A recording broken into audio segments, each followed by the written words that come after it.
नमस्कार साथियों, मैं हूं शुभांगी सक्सेना। बहुत सारा स्वागत है आप सभी का आज के इस मजेदार सेशन में, जहां हम बात कर रहे हैं आपकी साइंस के बुक के चैप्टर नंबर 5 के बारे में, जिसका नाम है जैव प्रक्रम। और इस पूरे चैप्टर का हम रिवीजन करने वाले हैं क्वेश्चन आंसर्स के माध्यम से, और समझने वाले हैं कि ऐसे कौन से क्वेश्चन हैं जो बहुत ज्यादा महत्वपूर्ण है और उन्हें किस तरीके से लिखा जाता है, कौन कौन से ऐसे डायग्राम है जो इस पूरे चैप्टर में से बोर्ड परीक्षा में आपके सामने प्रस्तुत हो सकते हैं।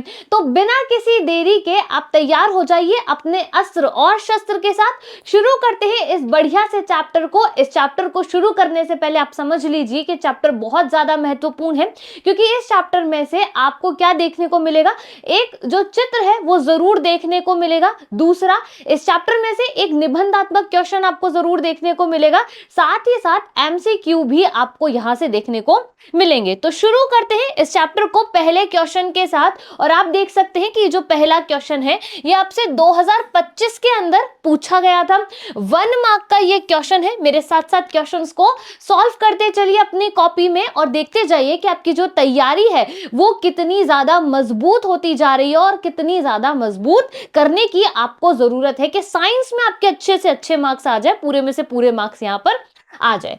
मानव में वृक्क एक तंत्र का भाग है, बिल्कुल सिंपल बात है, बिल्कुल सही बात है, जो कि संबंधित है, जो कि किससे संबंधित है, पोषण से, श्वसन से, उत्सर्जन से और परिवहन से। तो आपको ये पता होना चाहिए कि ये जो वृक्क है ना, ये किससे संबंधित है। वृक्क जो है वो आपके उत्सर्जन से संबंधित है, क्योंकि पोषण से कौन सा संबंधित होगा, पोषण से आपका जो पाचन तंत्र है वो कैसा होगा, संबंधित होगा। अगर हम श्वसन के संबंध में बात कर रहे हैं तो श्वसन तंत्र जो है वो यहां पर इसका आंसर बनेगा। उत्सर्जन जो है वहां तो वृक्क की हमने बात कर ही ली है। अगर हम परिवहन की बात कर रहे हैं तो यहां पर कौन आ जाएगा, हृदय यहां पर आ जाएगा, या फिर आप रक्त को भी इसी के अंतर्गत मान सकते हैं। अब अगर हम बात करें कि श्वसन तंत्र में अगर हमसे पूछ लिया तो हम क्या लिखेंगे, तो अगर फेफड़ों की बात की जा रही है ना, श्वास नली की बात की जा रही है, उपास्थि के छल्लों की बात की जा रही है, तो आप उसे श्वसन तंत्र का भाग मानेंगे। अगर हम पाचन तंत्र की बात कर रहे हैं तो देखिए पोषण जो है वो पाचन तंत्र से संबंधित है। अगर आपसे आमाशय पूछ लिया, यकृत पूछ लिया, पित्तरस पूछ लिया आपसे, पेप्सिन, ट्रिप्सिन, एमाइलेज, मुख, लार, ये सब आपसे पूछ लिया तो ये पाचन तंत्र से संबंधित है। इतनी बात क्लियर है या नहीं है। आगे बढ़ते हैं नेक्स्ट प्रश्न की तरफ। क्या दिया हुआ है, मानव में हृदय एक तंत्र का भाग है जो कि संबंधित है। 23-24 में रिपीटेडली ये क्वेश्चन आपसे पूछा गया था। अब आप समझते हैं कि हृदय जो है वो किसका भाग होगा। भाई हृदय जो है वो आपके परिसंचरण का भाग होगा। किसका भाग होगा, परिसंचरण का। पहले क्वेश्चन में आपको यहां पर परिसंचरण ना देकर के परिवहन दिया था, और परिवहन किसके द्वारा किया जाता है, रक्त के द्वारा पूरी बॉडी के अंदर परिवहन होता है। हृदय हम यहां पर नहीं लिखेंगे, हृदय हम यहां पर नहीं लिखेंगे। क्लियर हो गई बात। यहां इस क्वेश्चन को क्लियर हो कर लिया, इस क्वेश्चन को क्लियर कर लिया। आगे बढ़ते हैं नेक्स्ट क्वेश्चन पर। पर्ण में छिद्रों के खुलने और बंद होने का कार्य किसके द्वारा किया जाता है। 2024 का ये क्वेश्चन है, बहुत अच्छे से समझ लीजिए कि जो आपके कौन है, पर्ण है, उनके अंदर छिद्र होते हैं, उनके खुलने और बंद होने का कार्य कौन करता है, द्वार कोशिकाएं करती हैं। जाइलम और आपका फ्लोएम एक प्रकार के क्या होते हैं, टिश्यू होते हैं। जाइलम क्या करता है, जल का परिवहन करता है, और फ्लोएम क्या करता है, फूड का, है ना। फ्लो एम के एफ से और फूड के एफ से आपको याद रखना है कि ये भोजन का परिवहन करता है। हरित लवक आप जानते हो, क्लोरोफिल की यहां पर बात की जा रही है। तो इसका आंसर क्या बनेगा, द्वार कोशिका बनेगा। इंपॉर्टेंट क्वेश्चन है, फिल इन द ब्लैंक के थ्रू भी आपसे पूछा जा सकता है। नेक्स्ट क्वेश्चन है, क्वेश्चन नंबर 4 की बात कर रहे हैं। कौन से यंत्र द्वारा रक्त दाब को नापा जाता है। 2022 का क्वेश्चन है, इंपॉर्टेंट है। रक्तदाब अपने आप में एक टॉपिक है, इससे इस तरीके से भी क्वेश्चन आ सकता है कि रक्तदाब क्या होता है, समझाइए, है ना। तो स्फाइगनोमैनोमीटर द्वारा आप क्या नापते हो, रक्तदाब को नापते हो। कमेंट सेक्शन में आप मुझे जरूर बताइएगा कि बैरोमीटर द्वारा आप किसे नापते हो। बैरोमीटर जो आपको लिखा हुआ है, इसके द्वारा आप क्या चीज नापते हो, कमेंट जरूर कीजिएगा, ठीक है। चले आगे चलते हैं। क्वेश्चन नंबर 5, एथिल अल्कोहल कहां पर बनता है? दहन में बनता है, वायवीय श्वसन में बनता है, किसी में भी नहीं बनता है, या अवायवीय श्वसन में बनता है? हमने पढ़ा था इसके बारे में कि एथिल अल्कोहल जो होता है वो अवायवीय श्वसन में बनता है। ओके, चलिए नेक्स्ट, पेप्सिन एंजाइम द्वारा पाचन किया जाता है। पेप्सिन एंजाइम द्वारा किसका पाचन किया जाता है? तो आपको याद रखना है, प से पेप्सिन, प से प्रोटीन, प से पेप्सिन, प से प्रोटीन, यानी कि पेप्सिन एंजाइम द्वारा प्रोटीन का पाचन किया जाता है। याद रह जाएगी बात मेरी, पक्की बात है? आगे बढ़ जाऊं, चलिए आगे चलते हैं। नेक्स्ट क्वेश्चन पर बात करते हैं, विच इज क्वेश्चन नंबर 7। एक स्वस्थ मानव में सामान्य रक्तदाब का मान होता है। देखो आपका जो रक्तदाब है यानी ब्लड प्रेशर से दूसरा क्वेश्चन है, ठीक है?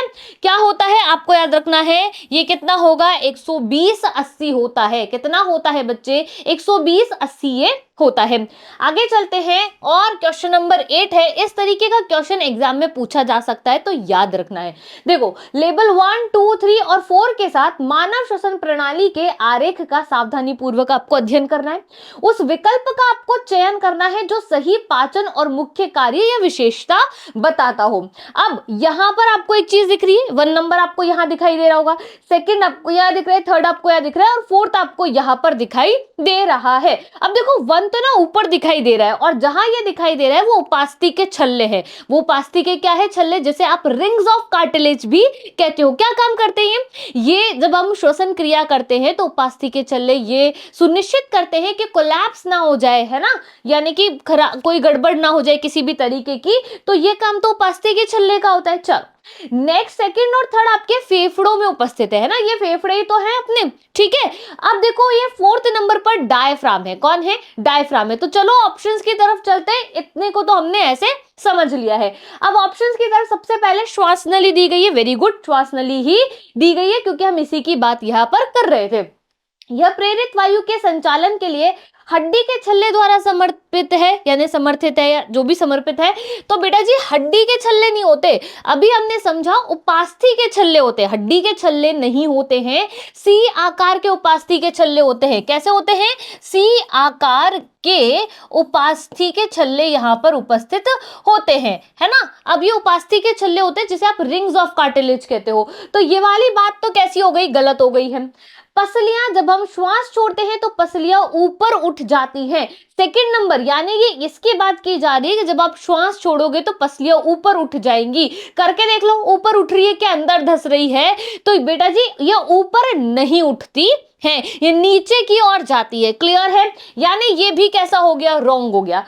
कुप्पिका की बात कर रहे हैं, गैसों के आदान प्रदान के लिए पतली दीवार वाली थैली जैसी स्ट्रक्चर होती है। बात बिल्कुल सच है। एल्वोलाई जिसको आप इंग्लिश में कहते हो, ये वाला जो आपका ऑप्शन है ये बिल्कुल सच है।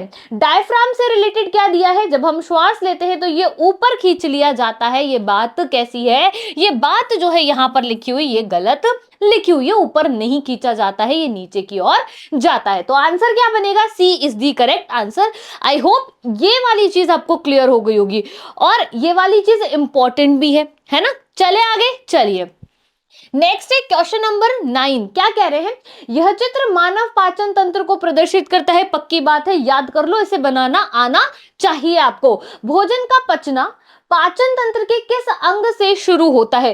पूरा बढ़िया डायग्राम उन्होंने आपको दे रखा है, ठीक है। सारी चीजें यहाँ पर लिखी हुई है कि देखो यहाँ पर मुख है, फिर है ना जीवा आ गई है, मुख में मुख गुहा आ गई है, फिर ग्रसिका यहाँ आ गई है, ये आपका डायफ्राम जिसकी बात अभी हमने करी थी, फिर पित्ताशय दिया हुआ है, यकृत दिया हुआ है, अग्नाशय, शुद्रांत, बृहदांत, गुदा द्वार दिया हुआ है, परिकोशिका आपको दी हुई है। आपको पता होना चाहिए, जैसे ही आपने खाना खाया तो कहाँ गया? सबसे पहले मुख में गया। मुख में कौन होती है? लार होती है। लार में कौन होता है? एमाइलेज होता है ना, जो कि कार्बोहाइड्रेट का क्या करता है? पाचन करने की कोशिश करता है। फिर खाना आगे तक जाएगा। तो सबसे पहले शुरुआत कहां से हो गई है? मुख गुहा से शुरुआत हो गई है। तो ऑप्शंस में अगर मुख गुहा दिया हुआ है तो आंसर क्या बनेगा? आंसर बनेगा मुख गुहा, और A is the correct answer. Clear है बात? यहाँ आगे बढ़े, चलिए आगे चलते हैं। क्वेश्चन नंबर 10 की हम यहाँ पर बात कर लेते हैं। उस विकल्प की पहचान कीजिए जो स्थान 1, 2, 3 में स्रावित होने वाले सही एंजाइम को इंगित करता है। यहाँ पर एक दिया हुआ है, फिर आपको यहाँ दिया हुआ है और फिर आपको यहाँ दिया हुआ। ध्यान से देखना, ये मुख के पास दिया हुआ है, यानी मुख की बात यहाँ पर की जाएगी। ये आपका कौन है? जे आकार का जो दिया हुआ है, ये ऑर्गन कौन सा होता है? ये स्टमक होता है। हम इसे आमाशय बोलते हैं, पेट यहाँ पर बोला जाता है। और ये जो दी गई है ना, ये जो दी गई है, देखो ये यहाँ पर दी गई है, ये यहाँ पर इंटेस्टाइन की बात कर रही है। तो ऑप्शंस में देखते हैं कि क्या ऑप्शंस दिए गए हैं, ध्यान से समझने का प्रयास करते हैं। देखो लाइपेज दिया गया है फर्स्ट नंबर पर, फिर ट्रिप्सिन दिया गया है और फिर पेप्सिन यहाँ पर दिया गया है। सेकंड पे एमाइलेज दिया गया है, पेप्सिन दिया गया है, ट्रिप्सिन दिया गया है। फिर ट्रिप्सिन है, एमाइलेज है, कार्बोक्सिलेज है, परमिएज है, कार्बोक्सिलेज है और ऑक्सीडेज है। अब सबसे पहले देखो कि कहां से शुरू हो रहे हैं। तो बेटा जी लार से हम शुरू हो रहे हैं, मुख से हम शुरू हो रहे हैं, और मुख के अंदर कौन होता है? एमाइलेज होता है, एमाइलेज। अब देखो फिर कौन दिया हुआ है? फिर जे आकार दिया हुआ है, और जे आकार में कौन होता है? पेप्सिन होता है। और लास्ट में जो छोटी आंत होती है वहां पर कौन होता है? ट्रिप्सिन यहां पर होता है। तो आंसर क्या बनेगा बेटा? आंसर आपका बी बनेगा। ये लार के अंदर होता है, ये किसका पाचन करता है? कार्बोहाइड्रेट का पाचन करता है। पेप्सिन के प से याद रखना है प्रोटीन, और प से पेप्सिन, प से प्रोटीन, प से पेप्सिन कहां होता है? आमाशय के अंदर होता है, प्रोटीन का पाचन करता है। ट्रिप्सिन कहां पर मिलेगा? ट्रिप्सिन आपको छोटी आंत में मिलेगा। छोटी आंत वो जगह है जहां पर संपूर्ण पाचन किया जाता है। संपूर्ण पाचन यानी पाचन कंप्लीट किधर होगा? स्मॉल इंटेस्टाइन में होगा, शुद्रांत में होगा, जो कि सबसे लंबी होती है। नाम इसका छोटी आंत है, लेकिन ये छोटी होती नहीं है। यहां पर भी किसका पाचन किया जाता है? प्रोटीन का पाचन किया जाता है। इतनी बात क्लियर है? आगे बढ़ा जाए, चलिए आगे चलते हैं। नेक्स्ट है क्वेश्चन नंबर 11। प्रकाश संश्लेषण में कौन सी संरचनाएं उपयोग में लाई जाती है, कौन सी निर्मित होती है और कौन सी आवश्यक है परंतु अभिक्रिया के बाद अपरिवर्तित रहती है? बहुत ध्यान से समझो, प्रकाश संश्लेषण हो रहा है, कौन सी ऐसी संरचना है जिसके माध्यम से ये किया जाएगा, कौन सी ऐसी चीज है जो निर्मित होगी और कौन सी ऐसी चीज है जो अपरिवर्तित रहेगी। ऑप्शंस आपको यहां पर दिए हुए हैं। उपयोग में क्या आता है? कार्बन डाइऑक्साइड, उत्पादित जल होता है, अपरिवर्तित ऑक्सीजन रहता है। ऐसा पॉसिबल है? नहीं पॉसिबल है। क्लोरोफिल उपयोग में आता है, फिर उत्पादित कार्बन डाइऑक्साइड होता है और अपरिवर्तित रहता है जल, नहीं, ये भी सही नहीं है। ऑक्सीजन उपयोग में किया गया है, नहीं। उत्पादित मंड है, नहीं। सेल्यूलोज है, नहीं। अब देखो जल जो है वो आपका उपयोग किया जाता है, उत्पादित आप ऑक्सीजन करते हो क्योंकि ऑक्सीजन आप बाहर छोड़ते हो। क्या अपरिवर्तित रहेंगे? क्लोरोफिल जो है वो अपरिवर्तित रहेंगे। तो D is the correct answer. बहुत इंपॉर्टेंट चीज है, आप इसमें कंफ्यूज हो सकते हो, पर अब ये क्वेश्चन आपके दिमाग में बैठ जाएगा, तो अब आपको कंफ्यूजन में नहीं आना है। ठीक है, चले आगे, चलिए क्वेश्चन नंबर 12 की हम यहां पर बात कर रहे हैं। मानव में फेफड़ों से ऑक्सीजन युक्त रुधिर आता है। भाई साहब बहुत सीधा क्वेश्चन है, डायरेक्ट क्वेश्चन है, हार्ट से आपको सीधा सीधा पूछ लिया है। बाया आलिंद बाया निलय, दाया आलिंद दाया निलय, तो आंसर विल बी बाया आलिंद। फिर कहां जाएगा? बाएं निलय में जाएगा। क्लियर है बात यहां पर? चलिए आगे चलते हैं। क्वेश्चन नंबर 13, नीचे दिया गया चित्र किसको दर्शाता है? न्यूरॉन को, वृक्काणु को, कुप्पिका को और दीर्घरोम को। तो बेटा जी न्यूरॉन तो इस चैप्टर का पार्ट ही नहीं है, वो तो किस में आएगा? कंट्रोल एंड कोऑर्डिनेशन के अंदर आएगा। तो न्यूरॉन तो आंसर ही नहीं बनता, और न्यूरॉन कुछ इस तरीके से दिखता भी नहीं है। कुप्पिका इस तरीके की नहीं होती है, वो कैसी होती है? थैलीनुमा संरचना होती है, फेफड़ों में उपस्थित होती है, गैसों का आदान प्रदान करती है। ऑक्सीजन और CO2 जहां एक्सचेंज होते हैं उस जगह को आप एल्वोलाई कहते हो, कुप्पिका कहते हो।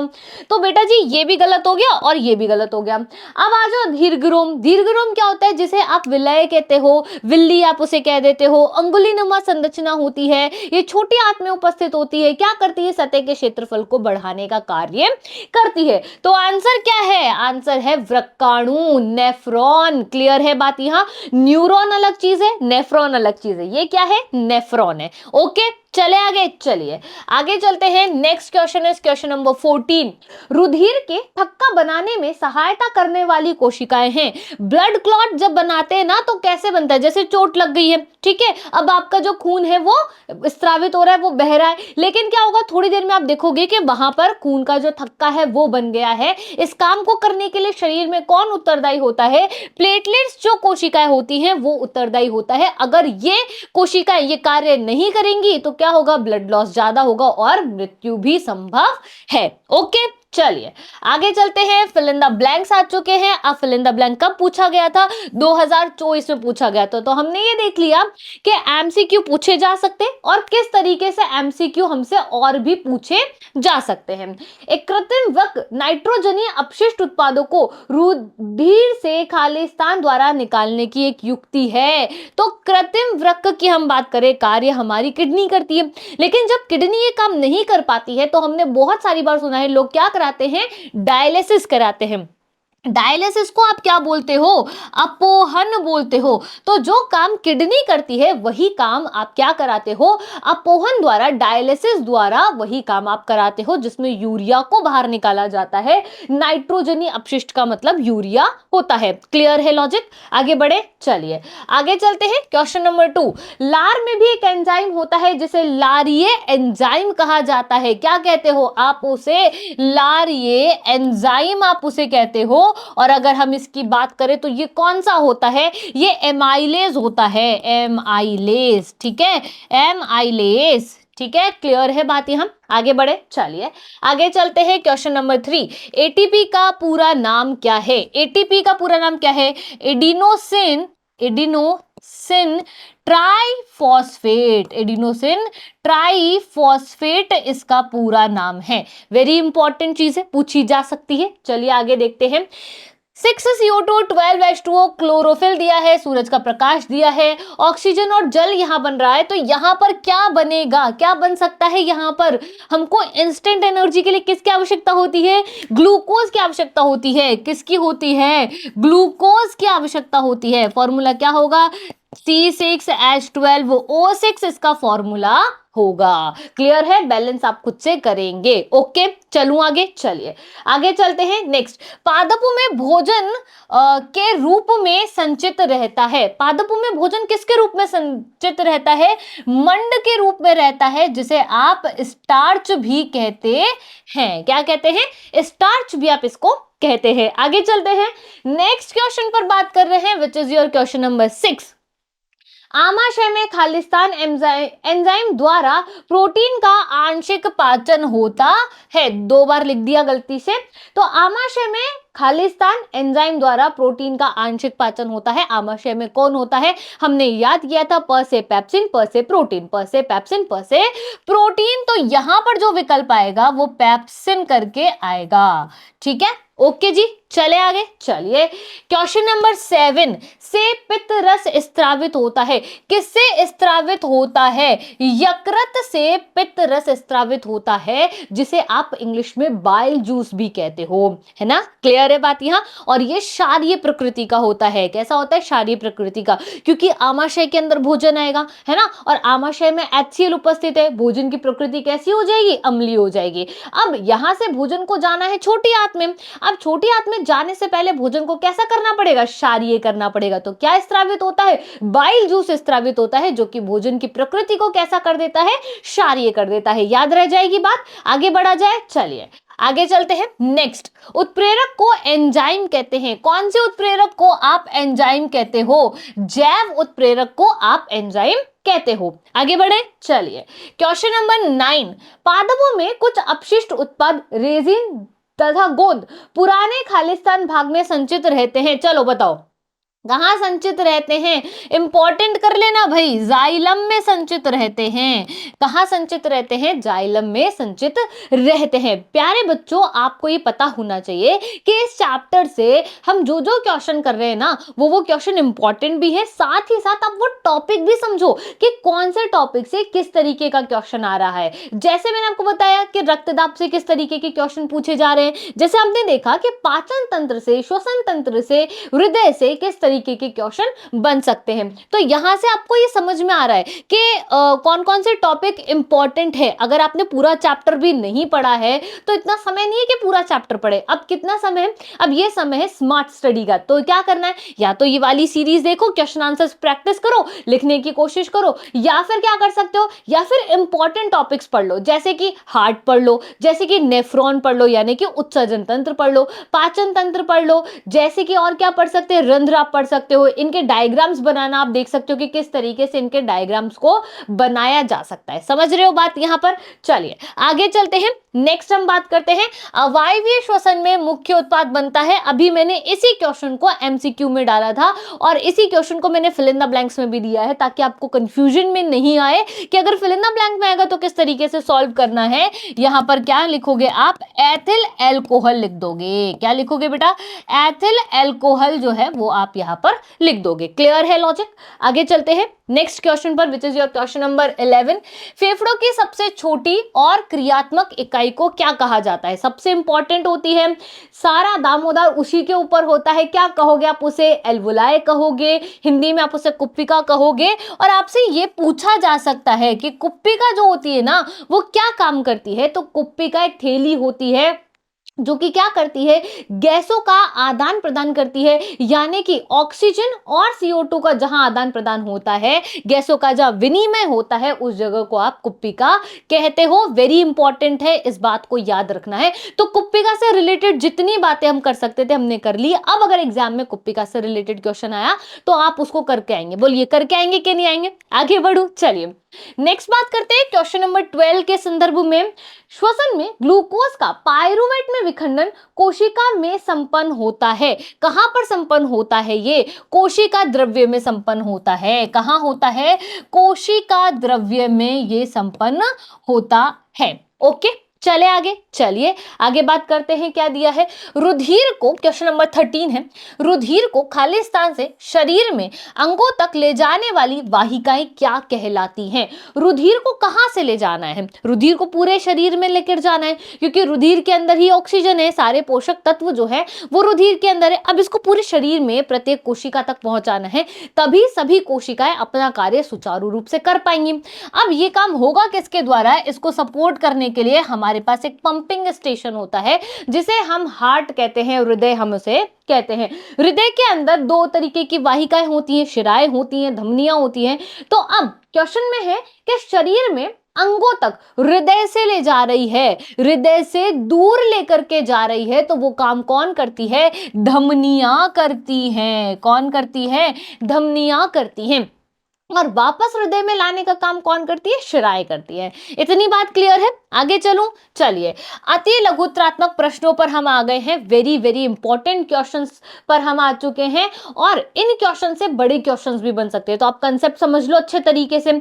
अगर बड़ा है तो बड़े में लिख के आ जाना, अगर छोटा है तो छोटे में लिख करके आ जाना। ठीक है, एज इट इज क्वेश्चन नहीं भी मिला ना तो आपको टॉपिक तो मिल ही जाएगा। समझ गए बात यहां? चलिए श्वसन को परिभाषित आपको करना है। 2025 का क्वेश्चन है, 1 मार्क में आपसे पूछा जा सकता है और पूछ लिया भी गया है। क्या लिखकर क्या होगे? श्वसन वह जैव रासायनिक प्रक्रिया है। क्या है? जैव रासायनिक प्रक्रिया। वेरी इंपॉर्टेंट है। श्वसन आपकी क्या है? श्वसन आपकी सांस लेना, सांस छोड़ना नहीं है, है ना? ये बात आपको याद रखनी है। ठीक है, कि CO2 जो है वो बाहर त्यागना और ऑक्सीजन ग्रहण करना, ये श्वसन नहीं है। श्वसन क्या होता है? श्वसन जैव रासायनिक प्रक्रिया होती है जिसमें जीव भोजन यानी ग्लूकोज के ऑक्सीकरण से ऊर्जा प्राप्त करता है। ग्लूकोज का ऑक्सीकरण होगा और उससे आपको क्या मिलेगी? ऊर्जा मिलेगी। ये बात बहुत ज्यादा जरूरी है, ये आपसे पूछ भी लिया गया है और इंपॉर्टेंट भी है, आपको पता होना चाहिए। ओके चलिए नेक्स्ट हम बात करते हैं, रेजिन तथा गोंद जो है वो पादप के कौन से भाग में संचित होते हैं? ये अपन ने फिल इन द ब्लैंक्स में देखा था। 2024 का क्वेश्चन है, तो हम यहां क्या लिखेंगे?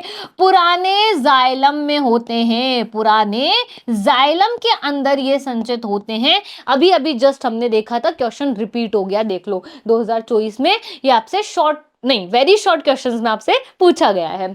चलिए नेक्स्ट बात करते हैं, जैव प्रक्रम को आपको परिभाषित करना है। 2023 का ये क्वेश्चन है और बहुत इंपॉर्टेंट है क्योंकि चैप्टर का नाम ही जैव प्रक्रम है।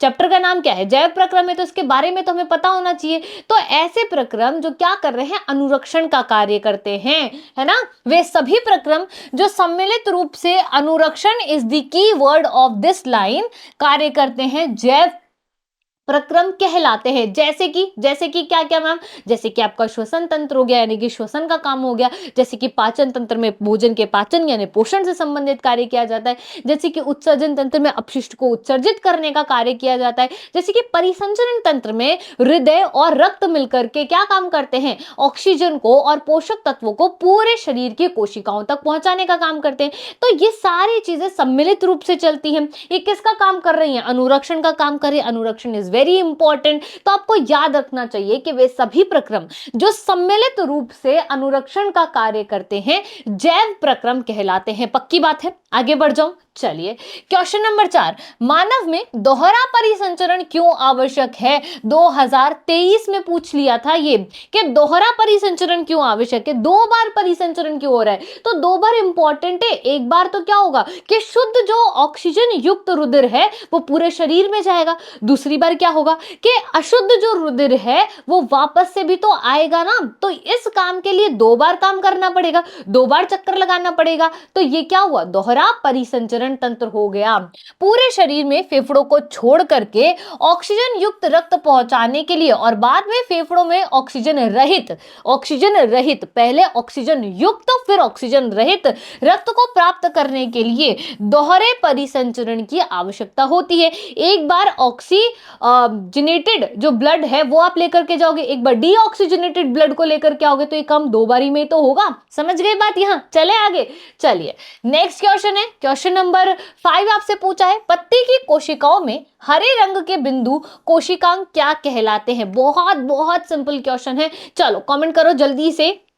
पत्ती की कोशिकाओं में हरे रंग के जो बिंदु होते हैं वो क्या कहलाते हैं? तो वो आपके क्या कहलाते हैं? हरित लवक कहलाते हैं, क्लोरोफिल कहलाते हैं। याद रह जाएगी, ये तो पता है अपने को। आगे बढ़ जाऊं। चलिए क्वेश्चन नंबर 6, लार में उपस्थित एंजाइम कौन सा होता है? बहुत सारी बार बता दिया, पहले क्वेश्चन से डिस्कस करते हुए आ रहे हैं कि लार में कौन होता है, फिर आपके पेट के अंदर कौन सा एंजाइम है और वो क्या कार्य करता है, और फिर आपकी जो छोटी आते हैं उसमें कौन सा एंजाइम है, क्या कार्य करता है। कमेंट सेक्शन में जरूर बताएंगे। क्वेश्चन नंबर 6 का आंसर आप मुझे कमेंट जरूर कीजिएगा। आप कमेंट करते हैं तो मुझे समझ में आ जाता है कि आप वीडियो इंटरेस्ट के साथ देख रहे हैं। और अगर आपने ये चीज देख ली ना 1-2 बार भी अच्छे तरीके से, तो पक्की बात है कि साइंस के पेपर में आप अटकोगे नहीं, आप क्वेश्चन जरूर अटेम्प्ट करके आओगे, आप उसमें आंसर अच्छे से लिख करके आओगे। क्लियर है लॉजिक? आगे बढ़े। चलिए क्वेश्चन नंबर 7, आमाशय से आने वाले अम्लीय भोजन को क्षारीय बनाने का कार्य किसके द्वारा स्त्रावित किस रस द्वारा किया जाता है? मैंने ये अभी आपको समझाया था कि आमाशय के अंदर HCl होता है और पेप्सिन होता है। HCl भोजन को क्या करता है? अम्लीय बना देता है। समझ रहे हो बात? पेप्सिन प्रोटीन का पाचन करता है वहां पर। अब इसके बाद भोजन को जाना होता है छोटी आंत में, लेकिन उससे पहले भोजन की प्रकृति को हमें परिवर्तित करना पड़ता है। क्योंकि भोजन अम्लीय है तो उसे परिवर्तित करना पड़ेगा क्षारीय में। तो यकृत द्वारा क्या होता है? एक रस का स्रावन होता है। यकृत के पास में पित्ताशय होता है और पित्ताशय से इस रस का स्त्रावण होता है जिसे आप पित्त रस बोलते हो, और पित्त रस को इंग्लिश में बाइल जूस बोलते हो, जिसकी वजह से भोजन जो है वो क्षारीय प्रकृति का हो जाता है। तो अगर मैं ऑर्गन का नाम लिखूंगी तो फिर मैं को यहाँ पर क्या लिखना पड़ेगा? यकृत लिखना पड़ेगा। यकृत में कौन होता है भाई? पित्ताशय होता है। कौन होता है? पित्ताशय होता है। पित्ताशय किसका स्त्रावण करता है? पित्त रस का स्त्रावण ये करता है। इंग्लिश में हम इसे बाइल जूस कहते हैं, जिसकी प्रकृति क्षारीय होती है। इस क्वेश्चन का आंसर समझ में आ गया? क्लियर है बात यहां पर? आगे बढ़ जाऊं। चलिए आगे चलते हैं। Next question is question number 8, एक कृत्रिम वृक्क नाइट्रोजनी अपशिष्ट उत्पादकों को रुधिर से किसके द्वारा निकालने की एक युक्ति है? इस क्वेश्चन को अभी आपने सॉल्व किया है 2024 के आसपास, ये फिल इन द ब्लैंक्स में पूछा था। अपोहन आप इसे कहते हैं। क्या कहते हैं बेटा? अपोहन आप इसको कहते हैं। डायलिसिस जिसको आप कह रहे हैं, एक कृत्रिम वृक्क नाइट्रोजनी अपशिष्ट उत्पादकों को रुधिर से किसके द्वारा निकालने की एक युक्ति है? डायलिसिस के द्वारा, अपोहन के द्वारा निकालने की एक युक्ति है। ओके, चलिए क्वेश्चन नंबर 9, श्वसन के प्रथम चरण में ग्लूकोज का विखंडन जो है वो कहां पर होता है? वेरी इंपॉर्टेंट क्वेश्चन है। तो कहां पर होता है? कोशिका द्रव्य में होता है। कहां होता है ये? कोशिका द्रव्य के अंदर ये कार्य किया जाता है। क्लियर है? चलिए आगे चलते हैं। नेक्स्ट क्वेश्चन है, मानव रक्त में श्वसन वर्णक क्या है? मानव रक्त में जो श्वसन वर्णक है वो आपका होता है हीमोग्लोबिन। कौन होता है? हीमोग्लोबिन होता है। अब बहुत ध्यान से समझो कि हीमोग्लोबिन जो है वो कौन है? वो श्वसन वर्णक है। ये क्या करता है? ये बहुत इंपॉर्टेंट चीज है। सबसे पहले समझो कि ये कहां होता है। ये आपका होता है आरबीसी के अंदर। ठीक है, किस रंग का ये होता है? ये आपके रेड कलर का होता है। इसका फ्रेंड कौन होता है? इसका फ्रेंड होता है आपका ऑक्सीजन। कौन होता है? ऑक्सीजन। तो हीमोग्लोबिन क्या काम करता है कि ये ऑक्सीजन वाला जो ब्लड होता है ना उसको पूरे शरीर के अंदर लेकर के जाने का जो कार्य है वो हीमोग्लोबिन द्वारा ही किया जाता है। लॉजिक क्लियर है? आगे चले, चलिए आगे चलते हैं। क्वेश्चन 11, मछली के हृदय में कितने कोष्ठ होंगे भाई? 2 कोष्ठ यहां पर होंगे, है ना। आलिंद और निलय यहां पर होंगे। हमारे जैसे 4 की आवश्यकता इनको नहीं है। आगे बढ़ा जाता है और क्वेश्चन नंबर 12 की बात कर रहे हैं। मरुस्थलीय पौधे रात में कौन सी गैस लेते हैं, ग्रहण करते हैं की बात यहां पर की जा रही है। तो ये CO2 ग्रहण करते हैं भाई। CO2 ये लेते हैं। इंपॉर्टेंट क्वेश्चन है। आगे चलते हैं। नेक्स्ट भाई, रक्त का तरल माध्यम, रक्त का तरल माध्यम का नाम लिखिए। यानी रक्त में एक तरल माध्यम होता है, उस तरल माध्यम का आपको नाम लिखना है। तो वो कौन होगा? आपका प्लाज्मा। कौन होगा बेटा? प्लाज्मा होगा। सिंपल चीज है, बहुत सीधी बात है। चले आगे, चलिए एंजाइम क्या होते हैं? इंपॉर्टेंट कर लो भाई। एंजाइम क्या होते हैं? 1 मार्क के अंदर पूछा जा सकता है। वीडियो को पॉज करो और लिखो अपनी कॉपी में कि एंजाइम जो होते हैं वो क्या होते हैं, क्योंकि एग्जाम में पूछा जा सकता है। तो अपने को पता होना चाहिए कि किस तरीके से इसे लिखा जाएगा। एंजाइम कार्बनिक जैव उत्प्रेरक होते हैं। पहली इंपॉर्टेंट लाइन है ये कि एंजाइम कार्बनिक जैव उत्प्रेरक होते हैं जो विभिन्न जैव रासायनिक क्रियाओं की दर को बढ़ाने का काम करते हैं। अगर आपसे पूछा कि एंजाइम क्या होते हैं, एंजाइम कार्बनिक जैव उत्प्रेरक होते हैं। क्या कार्य करते हैं? ये जैव रासायनिक क्रियाओं की दर को बढ़ाने का काम करते हैं। भोजन जो जटिल रूप में होता है उसका सरलीकरण भी इन्हीं के माध्यम से किया जाता है। तो भोजन के जटिल पदार्थों को सरल पदार्थों में खंडित करने का जो कार्य है उसके लिए जैव उत्प्रेरक एंजाइम का कार्य करते हैं। याद रह जाएगी बात? क्लियर हो गई बात? यहां पर समझ में आ गई चीज? इंपॉर्टेंट बात थी। पहली चीज, उत्प्रेरक है ये। कौन से? कार्बनिक जैव उत्प्रेरक है।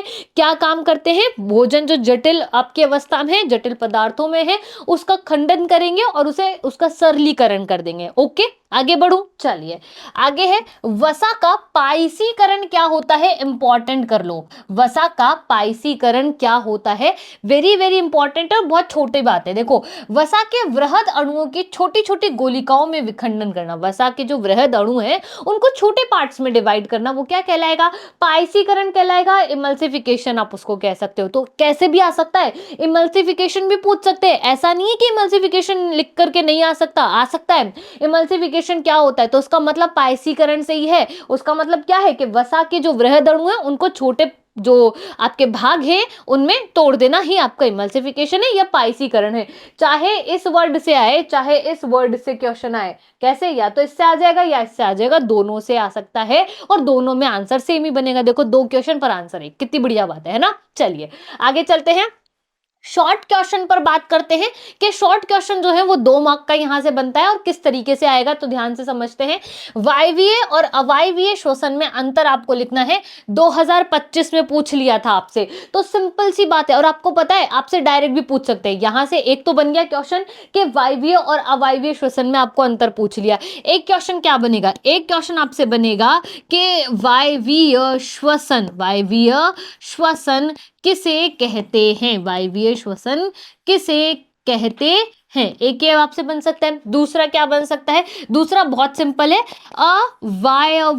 अवायवीय श्वसन किसे कहते हैं? तो ये यहाँ से 3 क्वेश्चन बन गए हैं और इन तीनों क्वेश्चन के आंसर जो है ना वो एक ही क्वेश्चन में अपन सॉल्व कर लेंगे। कैसे कर लेंगे मैम? देखो, अगर आपसे सिर्फ वायवीय श्वसन की बात की गई है तो आप ये पॉइंट्स लिख करके आ जाइएगा।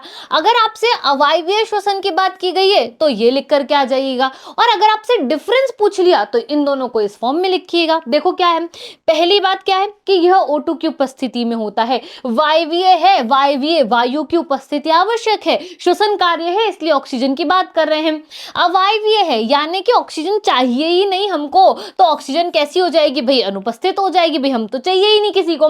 देखो सेकंड बात क्या लिखी हुई है यहाँ पर, सेकंड बात है इसमें उत्पाद CO2 और जल बनते हैं। वेरी इंपॉर्टेंट कि वायवीय श्वसन के अंदर CO2 और जल का निर्माण किया जाता है, लेकिन अवायवीय श्वसन में हमने बार बार पढ़ा है कि वहां इथेनॉल का जो है उत्पाद किया जाता है, इथेनॉल जो है वो उत्पाद के रूप में मिलता है। तो देखिएगा इसमें उत्पाद इथेनॉल और CO2 मिलते हैं। अब आप कहोगे कि मैम हमने अभी एथिल अल्कोहल लिखा था, अब आप इथेनॉल बोल रहे हो, एक ही बात होती है, एक ही बात है। चैप्टर नंबर 4 में समझा है कि नहीं समझा है हमने अच्छे तरीके से?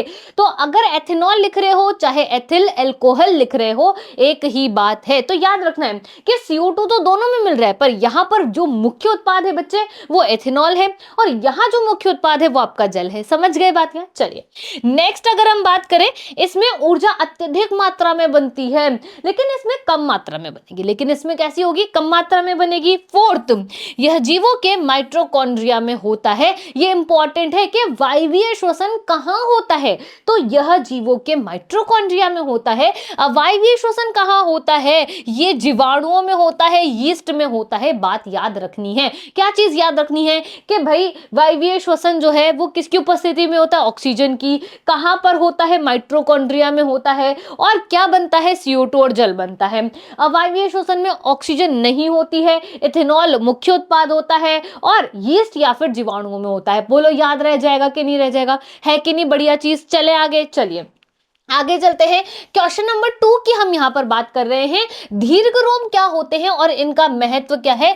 2 मार्क का ये क्वेश्चन है। दीर्घरोम आपके शुद्रांत में होते हैं, यानी कि छोटी आंत में होते हैं। स्मॉल इंटेस्टाइन की बात कर रहे हैं, इन्हें आप दीर्घरोम कहते हो, विल्ली आप इन्हें कहते हो, विलय आप इनको कहते हो। ये बहुत इंपॉर्टेंट है क्योंकि ये क्या कार्य करते हैं? ये जो शुद्रांत है जहां पर आपका जो संपूर्ण पाचन है वो वहां पर होगा, तो वहां पर सतह के क्षेत्रफल को बढ़ाने का ये काम करते हैं। क्लियर है?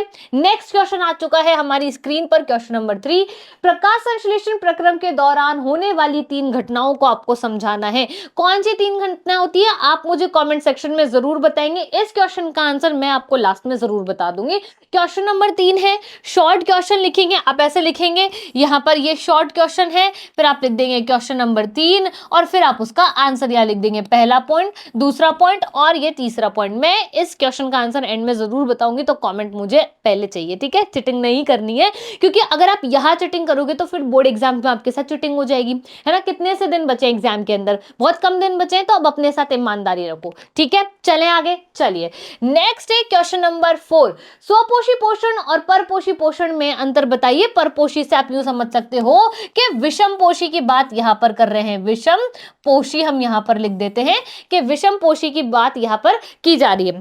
तो देखो स्वपोषी यानी कि हम स्वपोषी हैं क्या? नहीं, हम कैसे हैं? विषम पोषी हैं। कि भाई मैम हम तो अपना खाना खुद बनाते हैं। नहीं, आप अपना खाना खुद नहीं बनाते हैं ना। आप कहेंगे कि मैम मम्मी बनाती है तो उसमें क्या बड़ी बात हो गई, लेकिन मम्मी भी खाना खुद नहीं बना रही बेटा। मैम ये आप क्या बोल रहे हो? अरे सही बोल रहे हो। क्यों? क्योंकि मम्मी जिन चीजों का उपयोग करके आपके लिए बढ़िया सा खाना बना रही है ना, वो चीजें आपको कहीं से तो प्राप्त हो रही हैं, वो चीजें आपको प्रकृति से तो प्राप्त हो रही हैं। इसलिए हम कैसे हैं? विषम पोषी हैं। स्वपोषी कौन हुए फिर मैम? स्वपोषी पेड़ पौधे हुए ना, जो सूरज के प्रकाश में खुद ही खाना बना रहे हैं, सारा हम खुद ही कर रहे हैं, वो किसी पर डिपेंड नहीं। लेकिन हम अपने खाने के लिए डिपेंड हैं। किस पर? पेड़ पौधों पर डिपेंड हैं। हम किस पर डिपेंड हैं? हम जीव जंतुओं पर डिपेंड है कि नहीं बात यहां पर? तो देखो स्वपोषी पोषण की हम यहाँ बात कर रहे हैं। पहली चीज, वे जीव जो अपना भोजन स्वयं बनाते हैं स्वपोषी कहलाते हैं। पौधे इसका एग्जाम्पल है। सूर्य के प्रकाश, CO2 और पानी से अपना भोजन स्वयं बना लेते हैं, उन्हें हमें कुछ देना नहीं है। देखो इसमें क्लोरोफिल होता है, जो स्वपोषी पोषण कर रहे हैं उनके अंदर क्लोरोफिल जरूर होगा। सभी हरे पौधे और कुछ जीवाणु, मनुष्य का नाम है क्या यहाँ पर? है नहीं है? चलो अब यहाँ दिखाई देगा, देखना। विषमपोषी की बात कर रहे हैं वे जीव जो अपने भोजन के लिए प्रत्यक्ष या परोक्ष रूप से स्वपोषी जीवों पर या स्वपोषी पेड़ पौधों पर, जैसे पेड़ पौधे आप जानते हो कि स्वपोषी हैं, तो हम सीधा सीधा समझ लेते हैं कि स्वपोषी चीजों पर वो कैसे होंगे? आश्रित होंगे। जीव अपना भोजन बाहर से प्राप्त करते हैं, स्वयं नहीं बना सकते। यानी आप कहो कि मैम मम्मी ने रोटी तो स्वयं बनाई है, लेकिन मम्मी ने जिसकी रोटी बनाई वो गेहूं या जो गेहूं है या फिर मक्का है, ज्वार है, बाजरा है, जिसकी भी बनाई है मम्मी ने वो रोटी, वो थोड़ी मम्मी ने बनाया, वो तो पापा लाकर देते या मम्मी लेकर आई है। तो वो जिसने बनाया वो जैसे बना बेटा वो स्वपोषी पोषण में आएगा। समझ रहे हो बात यहाँ पर? इसमें क्लोरोफिल नहीं होता, इसमें क्लोरोफिल नहीं होता, तो सूरज के प्रकाश में जो क्रिया की जाती है वो यहाँ पर उपस्थित नहीं होगी। जंतु और कवक, जंतु और एल्गी जो है वो ये काम जो है वो खुद से कर पाते मतलब विषमपोषी पोषण के अंदर आते हैं। लॉजिक क्लियर है? बात समझ में आ गई? आगे बढ़ जाए, चलिए आगे चलते हैं। क्वेश्चन नंबर 5, शुद्धांत में पाचन क्रिया को आपको समझाना है। बहुत इंपॉर्टेंट क्वेश्चन है। अब देखो, हम पूरा पाचन तंत्र याद करते हैं, है ना? फिर हम पूरे पाचन तंत्र में क्या याद करते हैं कि मुख द्वारा क्या कार्य किया जाता है, फिर ग्रसनी द्वारा क्या कार्य किया जाता है, फिर भोजन नीचे जाता है, फिर आमाशय में क्या काम किया जाता है, यकृत से क्या कार्य किया जाता है, पित्ताशय से क्या कार्य किया जाता है, फिर छोटी आंत में क्या काम होता है, फिर बड़ी आंत में क्या काम होता है, और फिर हम गुदा द्वार पर आते हैं। ये हमारा पाचन तंत्र हो जाता है। ठीक है, अब क्या हो कि अगर इस पूरे पाचन तंत्र को आप क्वेश्चन की फॉर्म में याद कर लो, कैसे याद कर लेंगे मैम? छोटी आंत का काम याद कर लो, बड़ी आंत का काम याद कर लो, आमाशय का काम याद कर लो, तो इजी हो जाएगा ना पाचन तंत्र को याद करना, है कि नहीं? पार्ट्स में चीजों को लर्न कर लो, तो बड़ा क्वेश्चन अगर आप छोटे छोटे क्वेश्चन के रूप में याद कर लेते हो, बड़ा क्वेश्चन अपने आप सॉल्व हो जाता है। और इसका वाइस वर्सा भी सही है कि अगर आपने बड़ा क्वेश्चन अच्छे से याद कर लिया तो बहुत सारे छोटे छोटे क्वेश्चन आप उसमें से सॉल्व कर सकते हो। अब ये आप पर निर्भर करता है कि आप इसे कैसे पढ़ोगे। तो शुद्धांत में पाचन क्रिया को आपको समझाना है। छोटी आंत की हम यहाँ पर बात कर रहे हैं। शुद्धांत कार्बोहाइड्रेट, प्रोटीन और वसा के पूर्ण पाचन का स्थल है। यानी कि प्यारे बच्चों, जो हम बार बार कह रहे हैं कि छोटी आंत के अंदर ही क्या होता है, सारा का सारा पाचन क्रिया जो है वो छोटी आंत के अंदर पूर्ण हो जाती है। छोटी आंत बहुत ज्यादा इंपॉर्टेंट होती है। इसी में दीर्घरोम भी उपस्थित होते हैं, जो कि क्या करते हैं, जो कि सतह के क्षेत्रफल को बढ़ाने का कार्य करते हैं, याद रखना है। इस कार्य के लिए शुद्धांत में आंतरीय रस स्रावित होता है एवं यकृत से पित्त रस तथा अग्नाशय ग्रंथि से अग्नाशय रस प्राप्त होता है। पित्तरस भोजन का माध्यम क्षारीय बनाता है, ये मैंने आपको समझा दिया है। ठीक है, एवं वसा का इमल्सीकरण करता है। इमल्सीकृत वसा का पाचन लाइपेज एंजाइम द्वारा करता है, याद रखना है। शुरू में आया था तो मैंने लाइपेज जो है वहां पर टिक नहीं किया था, मैंने एमाइलेज पे टिक किया था, क्योंकि लाइपेज जो होता है ना प्यारे बच्चों, वो किसका पाचन कर रहा है? वसा का पाचन कर रहा है। तो आपसे ऐसा पूछा जा सकता है कि लाइपेज जो है वो किसका पाचन करता है, या वसा के पाचन के लिए कौन सा एंजाइम उत्तरदायी है, तो याद रख लेना है। पक्की बात है, याद हो जाएगी। ठीक है, लाइपेज वसा, वसा लाइपेज। ओके, चलिए आगे समझते हैं। अग्नाशय रस का ट्रिप्सिन एंजाइम प्रोटीन का पूर्ण पाचन करता है। याद रह गई बात? समझ में आ गई कि मैंने बोला था आपसे कि छोटी आंत के अंदर ट्रिप्सिन होता है और वो प्रोटीन का पाचन करता है, जैसे आमाशय के अंदर पेप्सिन होता है पर वो आंशिक पाचन करता है। समझ रहे हो बात? आंतरिक रस में उपस्थित एंजाइम अंत में प्रोटीन को एमिनो अम्ल में, जटिल कार्बोहाइड्रेट को ग्लूकोज में और वसा को वसीय अम्ल और ग्लिसरॉल में परिवर्तित कर देता है। याद रखना है, बहुत इंपॉर्टेंट है कि आपका आंतरिक रस उपस्थित एंजाइम अंत में प्रोटीन को किस में कन्वर्ट करा जा रहा है? प्रोटीन को आप कन्वर्ट कर रहे हो आपके एमिनो एसिड्स के अंदर। ठीक है, कार्बोहाइड्रेट जो है उसको आप कन्वर्ट कर रहे हो ग्लूकोज में, और वसा को वसीय अम्ल और ग्लिसरॉल में कन्वर्ट कर रहे हो। पूछ सकते हैं कि प्रोटीन किस में कन्वर्ट होता है? एमिनो एसिड्स में कन्वर्ट होता है। आपका जो जटिल कार्बोहाइड्रेट है वो किसके अंदर होता है? वो ग्लूकोज में कन्वर्ट होता है। जो आपका वसा है वो किस में कन्वर्ट होगी? वो वसीय अम्ल में या ग्लिसरॉल में वो कैसी हो जाएगी? कन्वर्ट हो जाएगी, परिवर्तित हो जाएगी। इतनी बात क्लियर हो गई। आगे बढ़ा जाए नेक्स्ट क्वेश्चन पर। बात समझ में तो आ रही है ना? ऊपर से तो किसी के कुछ नहीं जा रहा ना? चलो बहुत बढ़िया, ऊपर से जाना भी नहीं चाहिए। ठीक है जी, चलिए आगे चलते हैं। नेक्स्ट क्वेश्चन है क्वेश्चन नंबर 6 की बात हम यहाँ पर कर रहे हैं। विभिन्न पथों द्वारा ग्लूकोज के विखंडन का आरेख चित्र आपको बनाना है और आप क्या करेंगे, आप इस क्वेश्चन को इंपॉर्टेंट कर लेंगे क्योंकि इस क्वेश्चन से आप बहुत सारे कॉन्सेप्ट्स को क्लियर कर सकते हैं। साथ ही साथ एक बहुत बढ़िया सी चीज है कि जब आप इस क्वेश्चन को सॉल्व करेंगे ना, तो इस क्वेश्चन में और भी बहुत सारे क्वेश्चंस बन सकते हैं। ठीक है, चलिए पहले आरेख चित्र को देखते हैं और फिर समझते हैं कि क्यों ये इतना ज्यादा इंपॉर्टेंट है। तो देखो यहां से हम समझना शुरू करते हैं। ठीक है, अब सबसे पहले ग्लूकोज जो है उसके 6 कार्बन अणु, यानी ग्लूकोज का फॉर्मूला क्या होता है, C6H12O6 ग्लूकोज का फॉर्मूला होता है। यानी यहाँ पर ये जो कार्बन वाली स्पीशीज है इसमें कार्बन कितने हैं, कार्बन आपके पास 6 हैं। अब क्या होगा, ये जो आपका ग्लूकोज है ये टूटना प्रारंभ करेगा, तो अपन समझते हैं कि कोशिका द्रव्य में ये कार्य शुरू किया जाता है। अब ये पायरुवेट के 3 वायु में जो अणु है यानी प्लस ऊर्जा के अंदर ये टूट जाएगा। अब देखो ये टूटा किस तरीके से, बहुत ध्यान से। अगर हम ऑक्सीजन की अनुपस्थिति की बात कर रहे हैं, यानी यहाँ पर ये जो कंडीशन है अवायवीय कंडीशन है। कैसी स्थिति है ये, अवायवीय स्थिति है। अवायवीय स्थिति अभी हमने समझी थी कि यहाँ पर ऑक्सीजन नहीं होती है, मुख्य उत्पाद के रूप में आपको इथेनॉल मिलता है और साथ में उप उत्पाद के रूप में आपको कार्बन डाइऑक्साइड मिलता है। ये अभी अपन ने समझ लिया था। और ये कहाँ होता है, यीस्ट में होता है। तो अगर मैं बात करूं यहां से लेकर के यहां तक की, तो ये किसके बारे में बात कर रहा है, अवायवीय श्वसन के बारे में बात कर रहे हैं। अब आगे चलो, यहां पर नीचे वाली स्थिति पर आओ। ऑक्सीजन की उपस्थिति की हम यहां पर बात कर रहे हैं। माइटोकॉन्ड्रिया में ये होता है, कार्बन डाइऑक्साइड, जल और ऊर्जा का निर्माण यहां पर किया जाता है। अगर मैं इसकी बात कर रही हूं तो ये किस कंडीशन की बात कर रहे हैं, वायवीय श्वसन की बात कर रहे हैं। किसकी बात कर रहे हैं, वायवीय श्वसन की ये बात कर रहे हैं। तो देखो बहुत ध्यान से कि क्वेश्चन नंबर 1 जो है वो यहां से सॉल्व हो गया। क्वेश्चन नंबर अगर हम 2 की बात करें तो आप यहां से सॉल्व कर सकते हो। और तीसरा क्वेश्चन जो आपको यहां पर ऑलरेडी पूछा गया था कि विभिन्न पथों द्वारा ग्लूकोज के विखंडन का आरेख चित्र बनाओ, ये क्वेश्चन भी इस पूरे आंसर के द्वारा संतुष्ट किया जा सकता है। अब आगे समझो, ऑक्सीजन का अभाव है ना, लेकिन ऑक्सीजन है पर उसका क्या है, अभाव है। अभाव की हम यहां बात कर रहे हैं। तो क्या बनेगा, लैक्टिक अम्ल बनेगा, ऊर्जा और क्या बनेगा, 3 कार्बन के अणु जो है वो यहां पर आपको मिलेंगे। तो आपको पता है जब कोई भी एथलीट होता है और वो क्या करते हैं, वो दौड़ते हैं या किसी भी तरीके की जो क्रिया वो करते हैं, उसके बाद जो पैरों में क्रैम्प्स आते हैं, जो दर्द होता है, वो इसी की वजह से होता है। ये जितना ज्यादा बनेगा उतनी ज्यादा तकलीफ होगी और ये जितना कम बनता है ना आदमी उतना कम थकता है। समझ रहे हो बात को। तो देखो ऑक्सीजन का अभाव है, ऑक्सीजन है तो सही पर उसका अभाव है। और ये कहाँ है, हमारी पेशी कोशिकाओं में। तो जब आप दौड़ते हो तो पेशियों के द्वारा ही तो दौड़ा जाता है ना, पेशियां सक्रिय होती हैं उस समय।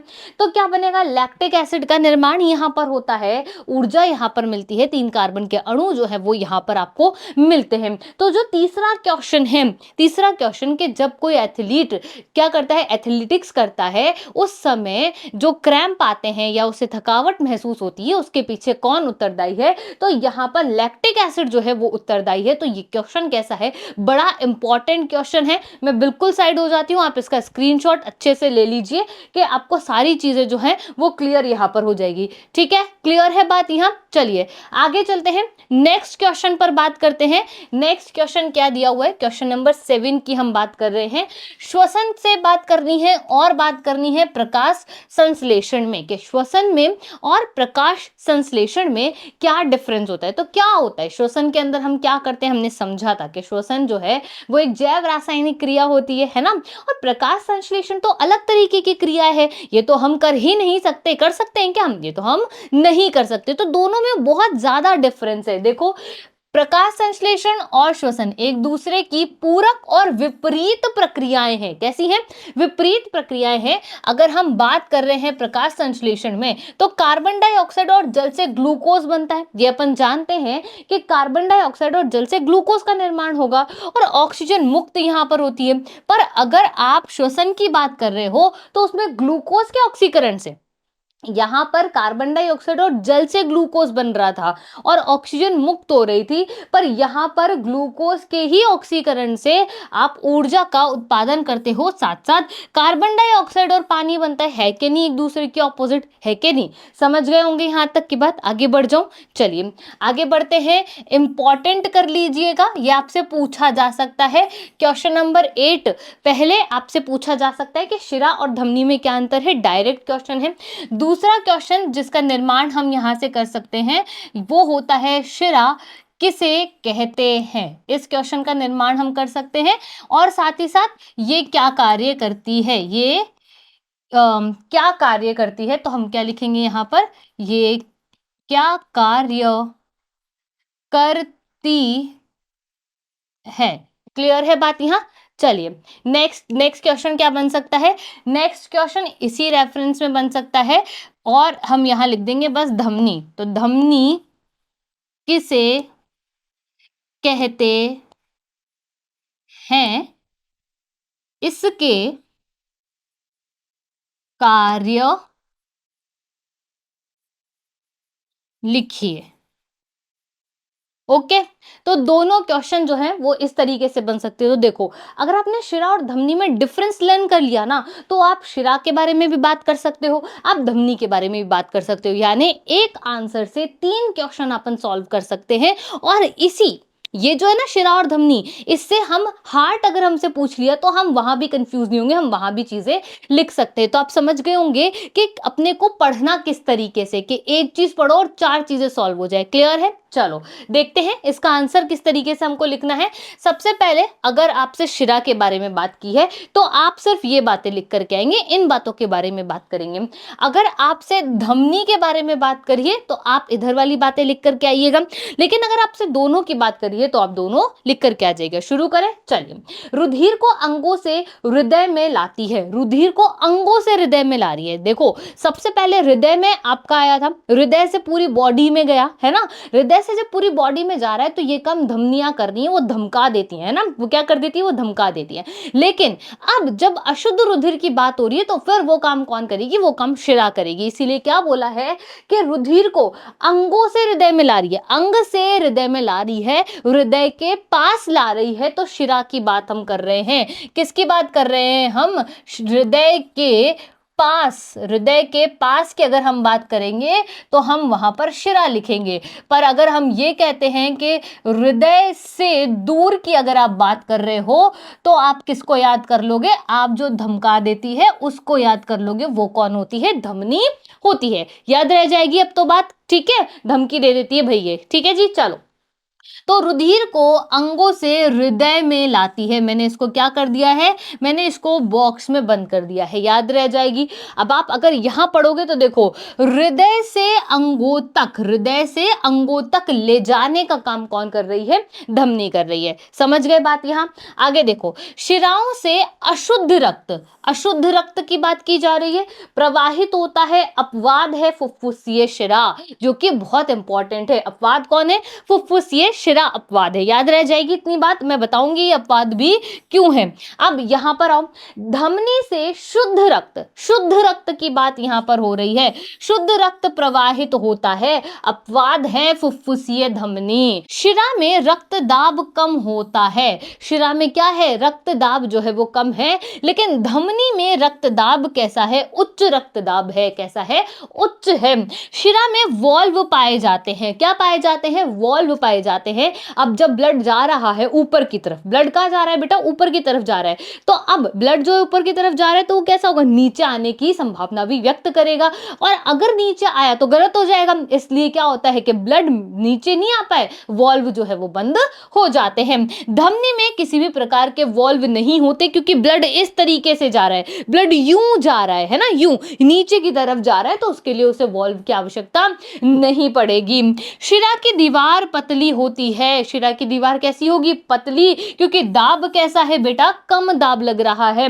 पर धमनी की दीवार कैसी है, मोटी है, क्योंकि दाब कैसा लग रहा है, ज्यादा दाब लग रहा है। तो याद रखना है बात को, हृदय के पास जो लाएगी वो शिरा होगी, हृदय से दूर ले जाएगी वो धमनी होगी। कौन सा लाती है, अशुद्ध ला रही है ना, कौन सा लेकर आएगी, अशुद्ध, अशुद्ध, शुद्ध लेकर के जाएगी, शुद्ध लेकर के जाएगी। अशुद्ध का मतलब होता है डीऑक्सीजनेटेड, ऑक्सीजन रहित की बात कर रहे हैं। शुद्ध का मतलब होता है ऑक्सीजनेटेड, ऑक्सीजन युक्त की हम यहां पर बात कर रहे हैं। आई होप आपको ये बात समझ में आ गई होगी। इतनी बात क्लियर हो गई है तो हार्ट समझना बहुत आसान हो जाएगा। लॉजिक क्लियर है, आगे बढ़ जाऊं। चलिए आगे चलते हैं। क्वेश्चन नंबर 9 पूछा जा सकता है रक्तदाब से। ये तीसरा क्वेश्चन जो है वो इस तरीके से बनेगा। पहला आपसे स्फैग्नोमैनोमीटर से रिलेटेड पूछ लिया था, नॉर्मल बीपी की बात आपसे कर ली थी, ब्लड प्रेशर जिसे हम बोलते हैं। रक्तदाब किसे कहते हैं, क्या होगा यदि रक्तदाब उच्च हो जाए, आपको समझाना है। 2 मार्क के अंदर ये पूछा जाता है, मार्क से डिसाइड करते हैं कि आपको क्वेश्चन के अंदर कितना लिख करके आना है, कितना एक्सप्लेन करके आना है। तो रक्तदाब किसे कहते हैं, ये एक तरीके की डेफिनेशन है जिसको आपको लिख करके आना है। क्या होगा अगर ये ज्यादा हो जाएगा, और अगर अगर आपसे ये 4 नंबर में पूछ लिया तो आपको रक्तदाब किसे कहते हैं लिख करके भी आना पड़ेगा। दूसरा आपको बताना पड़ेगा कि रक्तदाब अगर उच्च होता है तो उस कंडीशन में क्या होता है, एक नॉर्मल व्यक्ति का रक्तदाब कितना होता है, किस उपकरण से इसे मापा जाता है। इस तरीके से आपको अपना आंसर को कंप्लीट करना है। क्लियर है बात, तो समझ लेते हैं। देखो, रुधिर वाहिकाओं की भित्ति के विरुद्ध जो दाब लगता है आप उसे रक्तदाब कहते हो। क्लियर हो गई बात। यहां ये तो हो गई आपकी वो 1 नंबर की डेफिनेशन कि रक्तदाब किसे कहते हो, रुधिर वाहिकाएं, यानी रुधिर वाहिकाएं कौन है, धमनी है, आपकी शिरा है, इनकी भित्ति के विरुद्ध जो दाब लग रहा है, जो दाब आप लगा रहे हो वो क्या कहलाएगा, वो आपका रक्त का दाब कहलाएगा। इतनी बात क्लियर हो गई। यह दाब शिराओं की अपेक्षा धमनियों में बहुत अधिक होता है, इसलिए अभी हमने बात करी कि शिराएं जो होती हैं वो पतली होती है, लेकिन जो धमनियां होती है वो मोटी होती हैं। धमनी के अंदर रुधिर का दाब निलय प्रकुंचन या फिर संकुचन यानी कि सिकुड़ना के दौरान प्रकुंचन दाब तथा निलय अनुशीतलन के दौरान धमनी के अंदर का दाब अनुशीतलन दाब कहलाता है। देखो ध्यान से, धमनी के अंदर की हम बात कर रहे हैं, रुधिर का दाब की बात कर रहे हैं। निलय प्रकुंचन यानी कि संकुचन के दौरान जो आपका दाब लगता है, ठीक है, वो प्रकुंचन दाब कहलाता है। और निलय अनुशीतलन के दौरान जो अंदर का दाब लगता है वो आपका अनुशीतलन दाब कहलाता है। सिंपल लॉजिक है, समझ आ रही है बात। यहां सामान्य प्रकुंचन दाब लगभग 120 mm होता है। अब यहां पारा क्यों लिखा हुआ है बेटा, पारे से ही तो नापते हो ना, ठीक है। और अनुशीतलन दाब कितना हो जाता है, 80। इसलिए जब क्वेश्चन में पूछा था तो हमने 120 80 के बारे में बात करी थी। स्फैग्नोमैनोमीटर नामक यंत्र से इसे नापा जाता है। उच्च रक्तदाब को अति तनाव भी कहते हैं। अब ध्यान से समझो कि उच्च रक्तदाब को क्या कहा जाता है, अति तनाव कहा जाता है। फिल इन द ब्लैंक में पूछा जा सकता है। और इसका कारण धमनिकाओं का सिकुड़ना है। इससे रक्त प्रवाह में प्रतिरोध बढ़ जाता है, धमनी फट सकती है और आंतरिक रक्त स्त्रावण हो सकता है। अगर धमनी पे ज्यादा दाब पड़ेगा तो क्या होगा, धमनी जो है वो सिकुड़ जाएगी, है ना। सिकुड़ रही है तो ब्लड का प्रेशर ज्यादा बनेगा, ब्लड का प्रेशर बनेगा, धमनी झेल नहीं पाएगी, वो फट जाएगी। फटते ही क्या होगा, ब्लड जो नसों के द्वारा प्रवाहित हो रहा था वो खुले में आ जाएगा, और ये इंटरनल ब्लीडिंग जो है इसे ही कहा जाता है। तो आई होप इतनी बात क्लियर हो गई होगी, कोई दिक्कत इसमें नहीं होगी। 2 बार पढ़ लिया ना तो 2 आपको याद हो जाएगा, बस इतना सा ध्यान रखो, ठीक तरीके से 2 बार पढ़ो, ठीक है। चले आगे। चलिए अब आ गए हैं हम बेटा निबंधात्मक प्रश्नों पर, जो कि बहुत ज्यादा इंपॉर्टेंट है क्योंकि ये बड़े प्रश्न हैं और इस चैप्टर से एक बड़ा क्वेश्चन तो आपको जरूर देखने को मिलेगा। और इन बड़े क्वेश्चन में ये बिल्कुल कंपलसरी वाली बात है कि एक डायग्राम आपको जरूर देखने को मिलेगा। समझ गए बात। यहां अब देखो कि क्या पूछा गया है। 4 मार्क का क्वेश्चन यहां से बनेगा, 4 मार्क का क्वेश्चन यहां से बनेगा। तो देखो 4 मार्क तो निबंधात्मक में से बन गए, ठीक है। एक एमसीक्यू आ गया या फिर एक फिल इन द ब्लैंक आ गया, तो कम से भी कम आप मान लो कि 5 से 6 नंबर का तो क्वेश्चन यहां से जरूर बैठेगा, ठीक है। ज्यादा भी बन सकता है। अमीबा में पोषण की विधि को समझाइए, इंपॉर्टेंट है। और वैसे ये क्वेश्चन कितने का है, 2025 में ये आपसे क्वेश्चन पूछा था पूरा का पूरा। अग्नाशय द्वारा स्रावित प्रोटीन पाचक एंजाइम का आपको नाम लिखना है, सिंपल क्वेश्चन है। शुद्रांत में पाए जाने वाले दीर्घ रोम का कार्य आपको स्पष्ट करना है। तो देखो, मैंने शुद्रांत आपको समझाया था पूरा का पूरा, मैंने अग्नाशय द्वारा स्रावित प्रोटीन के बारे में आपसे बात कर ली थी, उसके बाद अमीबा में पोषण की विधि को समझाने की बात मैंने आपसे करी थी। अब आगे देखो, पैरामीशियम में पोषण की विधि की बात आपको करनी है, मानव में जठर ग्रंथि द्वारा स्रावित प्रोटीन जो है उसके बारे में आपको यहाँ पर बात करनी है, बाघ की शुद्रांत की जो लंबाई है वो कम क्यों होती है ये आपको स्पष्ट करना है। हम शुरू करेंगे अमीबा के साथ। अमीबा के साथ जब हम शुरू करेंगे तो आप ये जानते हो कि अमीबा जो होता है ना उसका आकार निश्चित नहीं होता। जब अमीबा का आकार निश्चित नहीं होता तो वो सतह से भोजन को ग्रहण करता है, सतह पर ही भोजन को त्याग देता है। सिंपल लॉजिक है, सतह से भोजन ग्रहण किया, सतह पर ही भोजन को त्याग दिया। अब वो ग्रहण कैसे करता है, वो कूटपाद बना लेता है। वो क्या बना लेता है, कूटपाद वो बना लेता है। तो किस तरीके से, आप यहाँ देख रहे हो, ये अमीबा है, ये खाद्य कण है और ये उसका न्यूक्लियस है, केंद्रक है। अब क्या होगा कि यहाँ पर ये भोजन आया, इसने कूटपाद बना लिए है ना, पादाप जिसको आप कहते हो, है ना, नकली के पैर समझ लो। अब ये इसको क्या करेगा, अपने अंदर ले लेगा। तो ये भोजन को इसने अपने अंदर लिया, इसने इस भोजन को खा लिया अच्छे से और फिर यहीं से इस भोजन का त्याग इसने कर लिया। ये आपकी थ्योरी है। ये क्या है, ये आपकी थ्योरी है कि एक कोश के जीव अपनी कोशिकीय सतह से अंगुली नुमा जैसे अस्थायी प्रवध यानी कि कूटपाद जिसको हम बोलते हैं की मदद से भोजन को ग्रहण करता है। समझ गए? तो क्या बात पता चली कि अमीबा एक कोश के जीव है। अमीबा कैसा है, एक कोश के जीव है। अगर आप ये डायग्राम बना करके आ गए ना तो पक्की बात है कि नंबर जरूर आपको मिलने हैं, जरूर जरूर मिलने हैं। और आप ये बढ़िया सी थ्योरी जो है वो यहाँ पर अच्छे से लिख करके आ सकते हो। थ्योरी में कोई बड़ी बात नहीं है, ठीक है। देखो, ये प्रवर्ध भोजन को घेर कर खाद्य रिक्तिका बनाते हैं। खाद्य रिक्तिका में जटिल पदार्थों का अपघटन हो जाता है सरल पदार्थों में, ये तो सभी में ही होता है। वे कोशिका द्रव्य में विस्तृत हो जाती हैं, बचा हुआ अपशिष्ट जो है वो क्या होगा, कोशिका की सतह के द्वारा ही ये बाहर कर देते हैं। ये आपका अमीबा भाई साहब है, ठीक है, समझ आ गई। अग्नाशय द्वारा स्त्रावित प्रोटीन पाचक एंजाइम का नाम आपको लिखना है। तो अग्नाशय द्वारा कौन सा स्त्रावित किया जाता है, ट्रिप्सिन जो है वो यहाँ पर स्त्रावित किया जाता है। नेक्स्ट हम बात कर रहे हैं शुद्रांत में पाए जाने वाले दीर्घरोम का क्या कार्य होता है। तो आप जानते हो कि ये वो जो सतह का क्षेत्रफल है ना उसमें वृद्धि कर देते हैं, उसको बढ़ाने का काम करते हैं। इसमें अंगुली नुमा संरचनाएं होती हैं जिसे ही तो आप दीर्घरोम कहते हो, जिसे हम विलय, विल्ली ये सब कहते हैं, ठीक है। समझ में आ गई बात, यहाँ पर कोई दिक्कत है नहीं है। आगे बढ़े। अब इसी का ही अथवा में जो क्वेश्चन पूछा था उसको हम यहाँ सॉल्व करेंगे। पैरामीशियम में पोषण की विधि को आपको समझाना है जो कि आपसे पूछा जा सकता है। तो देखो, अमीबा के अंदर जब आपने बात करी थी तो उसमें वो सतह से ग्रहण कर रहा था और सतह पर ही त्याग कर रहा था। पैरामीशियम भी एक कोश के जीव है, लेकिन इसके पास दो अलग अलग जगह होती है। ये जो ओरल ग्रूव आपको दिखाई दे रहा है ये यहाँ से इसको ग्रहण करता है, ये इसका कोशिका द्रव्य होता है। ये इसमें खाद्य रसधानियां होती हैं। ये इसका सीलिया होता है जो कि बहुत ज्यादा इंपॉर्टेंट यहां पर होता है, और ये गूदा छिद्र यहां पर होता है। तो देखो, ग्रहण करने के लिए अलग जगह है और त्यागने के लिए अलग जगह है। आपसे पूछा जा सकता है कि पैरामीशियम में सीलिया क्या होता है, तो जो पैरामीशियम की स्ट्रक्चर होती है उसमें बाहर धागे नुमा जो संरचना होती है आप उसे सीलिया कहते हो। पैरामीशियम क्या है, एक कोश के जीव है जिसमें भोजन को ग्रहण करने के लिए एक विशिष्ट स्थान होता है, लेकिन अमीबा में नहीं होता है, ठीक है।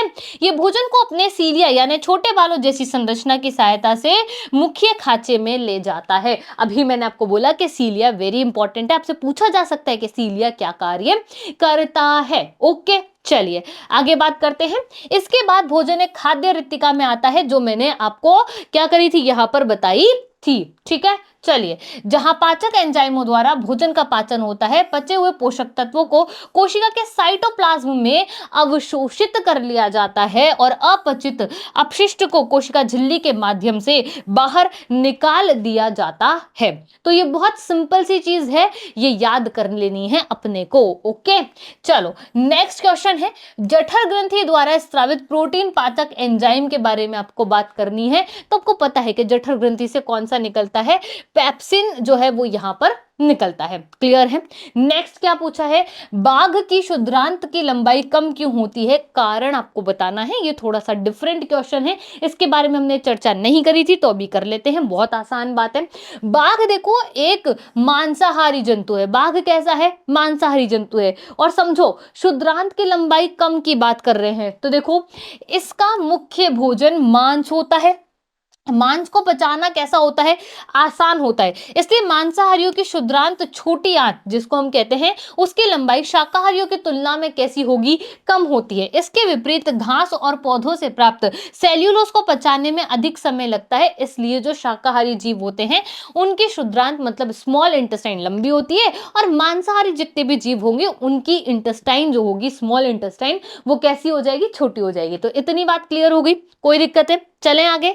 चलिए नेक्स्ट क्वेश्चन आ गया है, प्रकाश संश्लेषण के प्रक्रम के दौरान घटित घटनाओं को समझाइए। ये क्वेश्चन 2024 में भी आया था और 2022 में भी आया था।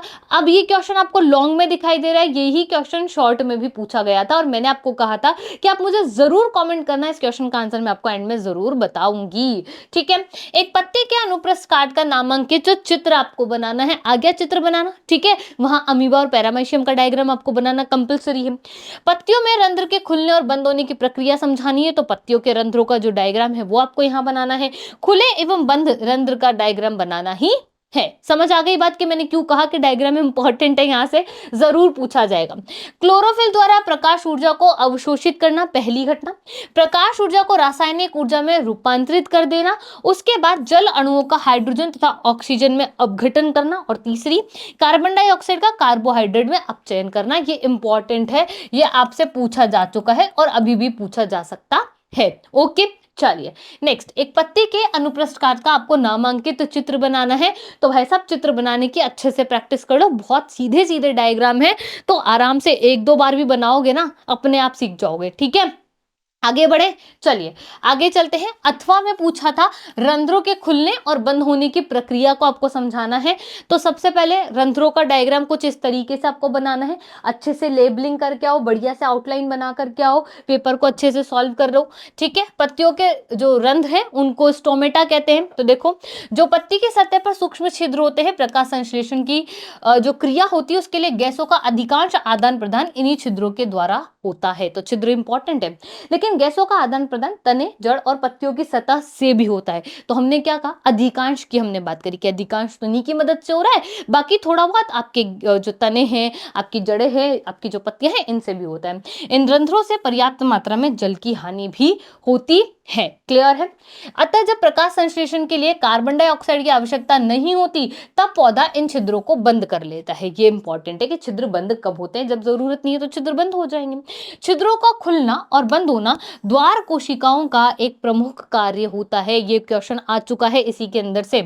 द्वार कोशिकाओं में जब जल अंदर जाता है तो वो फूल जाती हैं और रंध्र का छिद्र खुल जाता है। इसी तरह जब द्वार कोशिकाएं सिकुड़ती हैं और छिद्र बंद हो जाते हैं, यानी जल जो है वो बाहर निकल गया है। तो सारी बात समझ में आ गई, इंपॉर्टेंट थी, कब छिद्र खुल रहे हैं, कब छिद्र बंद हो रहे हैं, कब फूल रहे हैं, कब नहीं फूल पा रहे हैं। क्लियर हो गई लॉजिक यहाँ? बस अब दो बार पढ़ लो कैसे भी करके, है ना, ऐसे लगातार भी दो बार पढ़ लिया ना तो भी आपके दिमाग में बैठ जाएगा। ठीक है बेटा, आगे बात करूं, चलिए आगे बात करते हैं। खुले रंध्र और जो बंद रंध्र है उनका डायग्राम आपको बनाना है, तो इस तरीके से इस डायग्राम को आपको बना करके आना है। ओके, चलिए आगे चलते हैं। नेक्स्ट आ जाता है क्वेश्चन नंबर 3, वायवीय श्वसन को परिभाषित कीजिए। आपको पता है आपसे भी श्वसन पूछा था 2025 के अंदर, और मैंने एक डायग्राम बनाया, उसमें आपको वायवीय अवायवीय दोनों श्वसन बताए। फिर मैंने आपको ये भी बताया, जब डिफरेंस आपने लर्न कर लिया तो आप आराम से यहाँ पर लिख सकते हो, वायु की उपस्थिति के अंदर ये होगा, माइट्रोकॉन्ड्रिया के में ये होता है, साथ ही साथ CO2 और जल का निर्माण यहाँ पर होता है।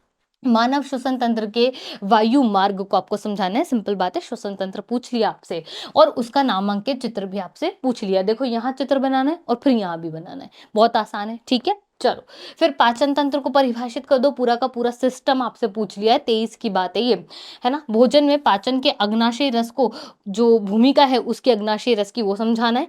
मानव के पाचन तंत्र की संरचना जो है उसका नामांकित चित्र बनाना है। बहुत सिंपल क्वेश्चन है और बहुत इंपॉर्टेंट है। अगर आप ये करोगे तो भी डायग्राम बनाना है, ये करोगे तो भी डायग्राम बनाना है। क्लियर है बात यहाँ पर? तो चलिए सबसे पहले बात कर लेते हैं वायवीय श्वसन की, जिसे मैं समझा चुकी हूँ कि वायु की उपस्थिति के अंदर हो जाएगा, है ना। तो देखो, जब ग्लूकोज का विखंडन ऑक्सीजन के उपयोग द्वारा होता है तो ये वायवीय श्वसन कहलाता है ना। आप लिख सकते हो कि ये माइट्रोकॉन्ड्रिया के अंदर होता है। इसमें जो मुख्य उत्पाद है वो क्या बनता है, कार्बन डाइऑक्साइड और जल का निर्माण यहाँ पर होता है। आप ये सब लिख सकते हो, ये ऑक्सीजन की उपस्थिति में होता है। ठीक है, क्लियर है? चलिए आगे, मानव श्वसन तंत्र के वायु मार्ग को आपको समझाना है, तो कैसे समझाओगे कि वायु सबसे पहले कहाँ प्रवेश करती है, फिर कहाँ से कहाँ जाती है? तो देखो, मनुष्य में वायु शरीर के अंदर नासा द्वार द्वारा जाती है। नासा द्वार यानी ये, अब समझो, नासा द्वार से भी जा सकती है और मुख से भी जा सकती है, दोनों जगह से जा सकती है। कहाँ से पहले पहुंचेगी? मुख से पहले पहुंचेगी, ये रहा ना, फिर यहाँ से यहाँ फिर जाएगी, तो नासा द्वार से जा सकती है। नासा द्वार में क्या होते हैं? नासा द्वार में छोटे छोटे से आप देखेंगे तो बाल होते हैं यहाँ पर। वो बाल यूं ही नहीं है, वो बाल होने की भी एक कारण है। वो कारण क्या है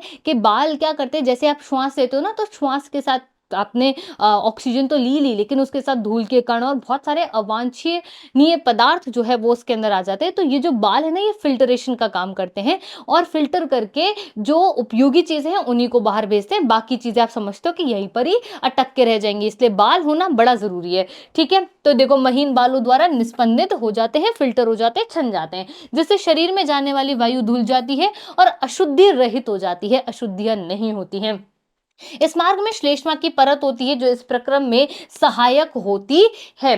तो जो आपके नासापथ में, जो आपकी नासिका है, इसमें से जो एक स्टिकी सा, एक चिपचिपा सा जो पदार्थ निकलता है, वो क्या होता है? वो श्लेष्मा होता है, अशुद्धियों रहित होता है। ठीक है, अब यहां से वायु कंठ द्वारा कहाँ जाएगी? कंठ में आ गई, कंठ से कहाँ जाएगी? फुफ्फुस में जाएगी, फुफ्फुस में प्रवाहित होती है। कंठ में कौन होते हैं? उपास्थि के वलय, रिंग्स ऑफ कार्टिलेज, सी आकार के छल्ले होते हैं।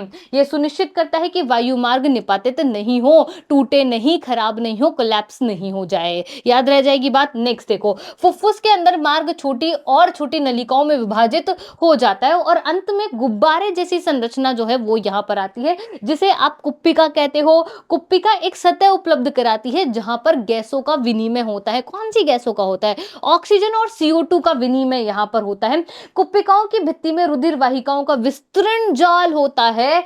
जब हम श्वास अंदर लेते हैं, हमारी पसलियां ऊपर उठती हैं। शुरू का क्वेश्चन आंसर यहाँ, हमारी पसलियां ऊपर उठती हैं, नीचे नहीं जाती है, और हमारा डायफ्राम चपटा हो जाता है। समझ गए? इसके परिणाम स्वरूप वक्ष गुहिका क्या हो जाती है? बड़ी हो जाती है। हमारी ये जो छाती है कैसी हो जाएगी? बड़ी हो जाएगी। क्लियर है?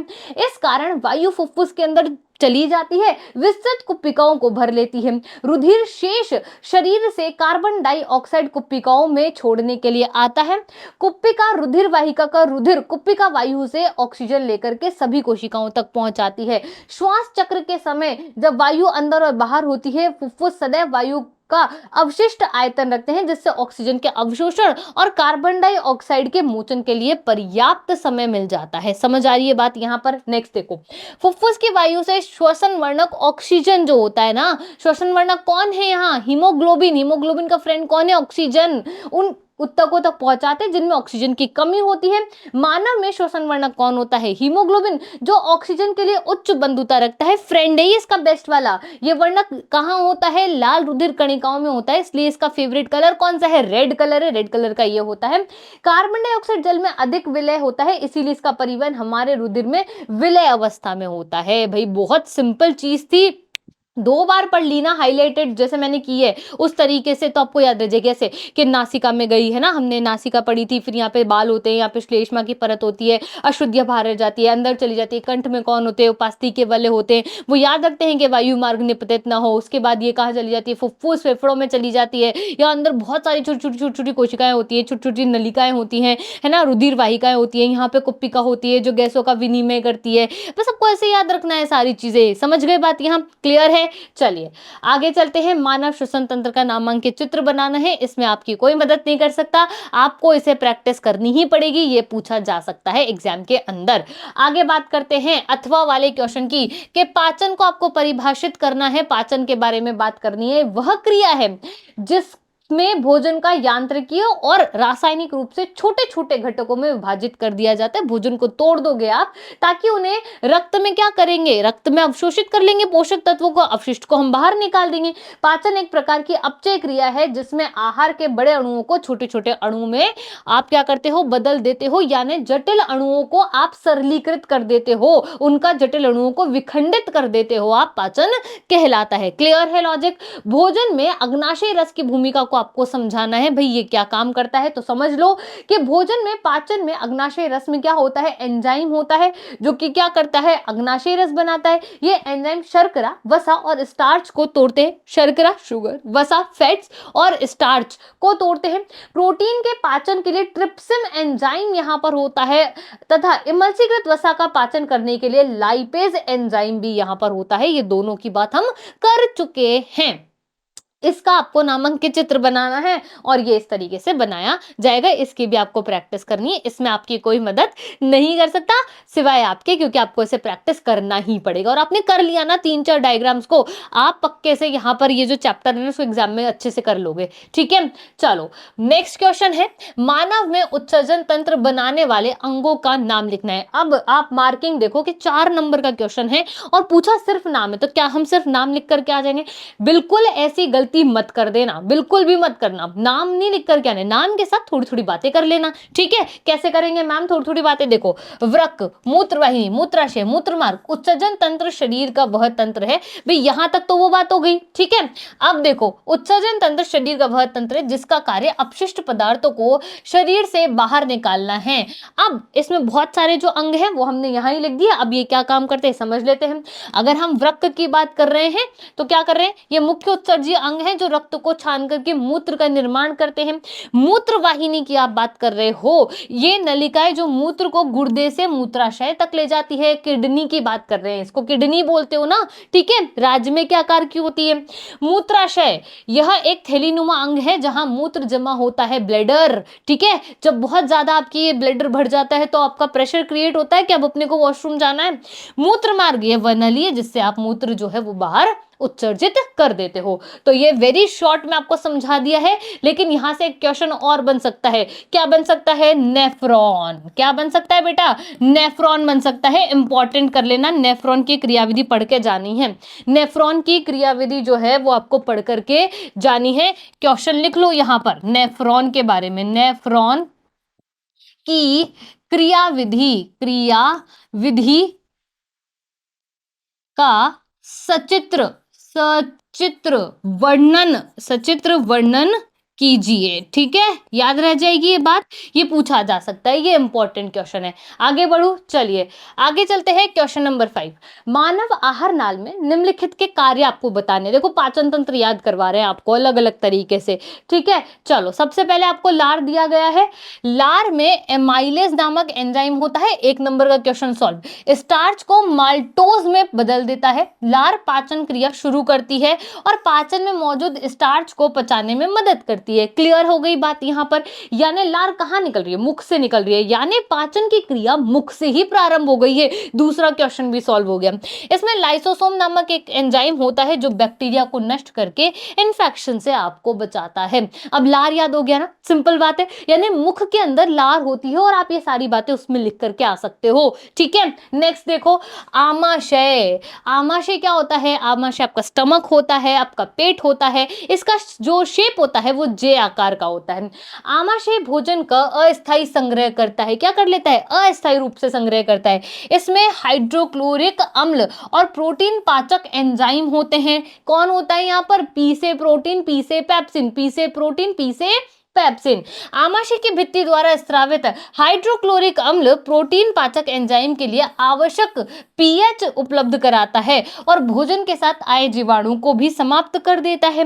यह भोजन को यांत्रिक पाचन द्वारा लुगदी समान काइम में परिवर्तित कर देता है और यह अम्लीय प्रकृति में भी परिवर्तित करता है। अम्लीय हो जाता है ना, हाइड्रोक्लोरिक एसिड है यहाँ पर।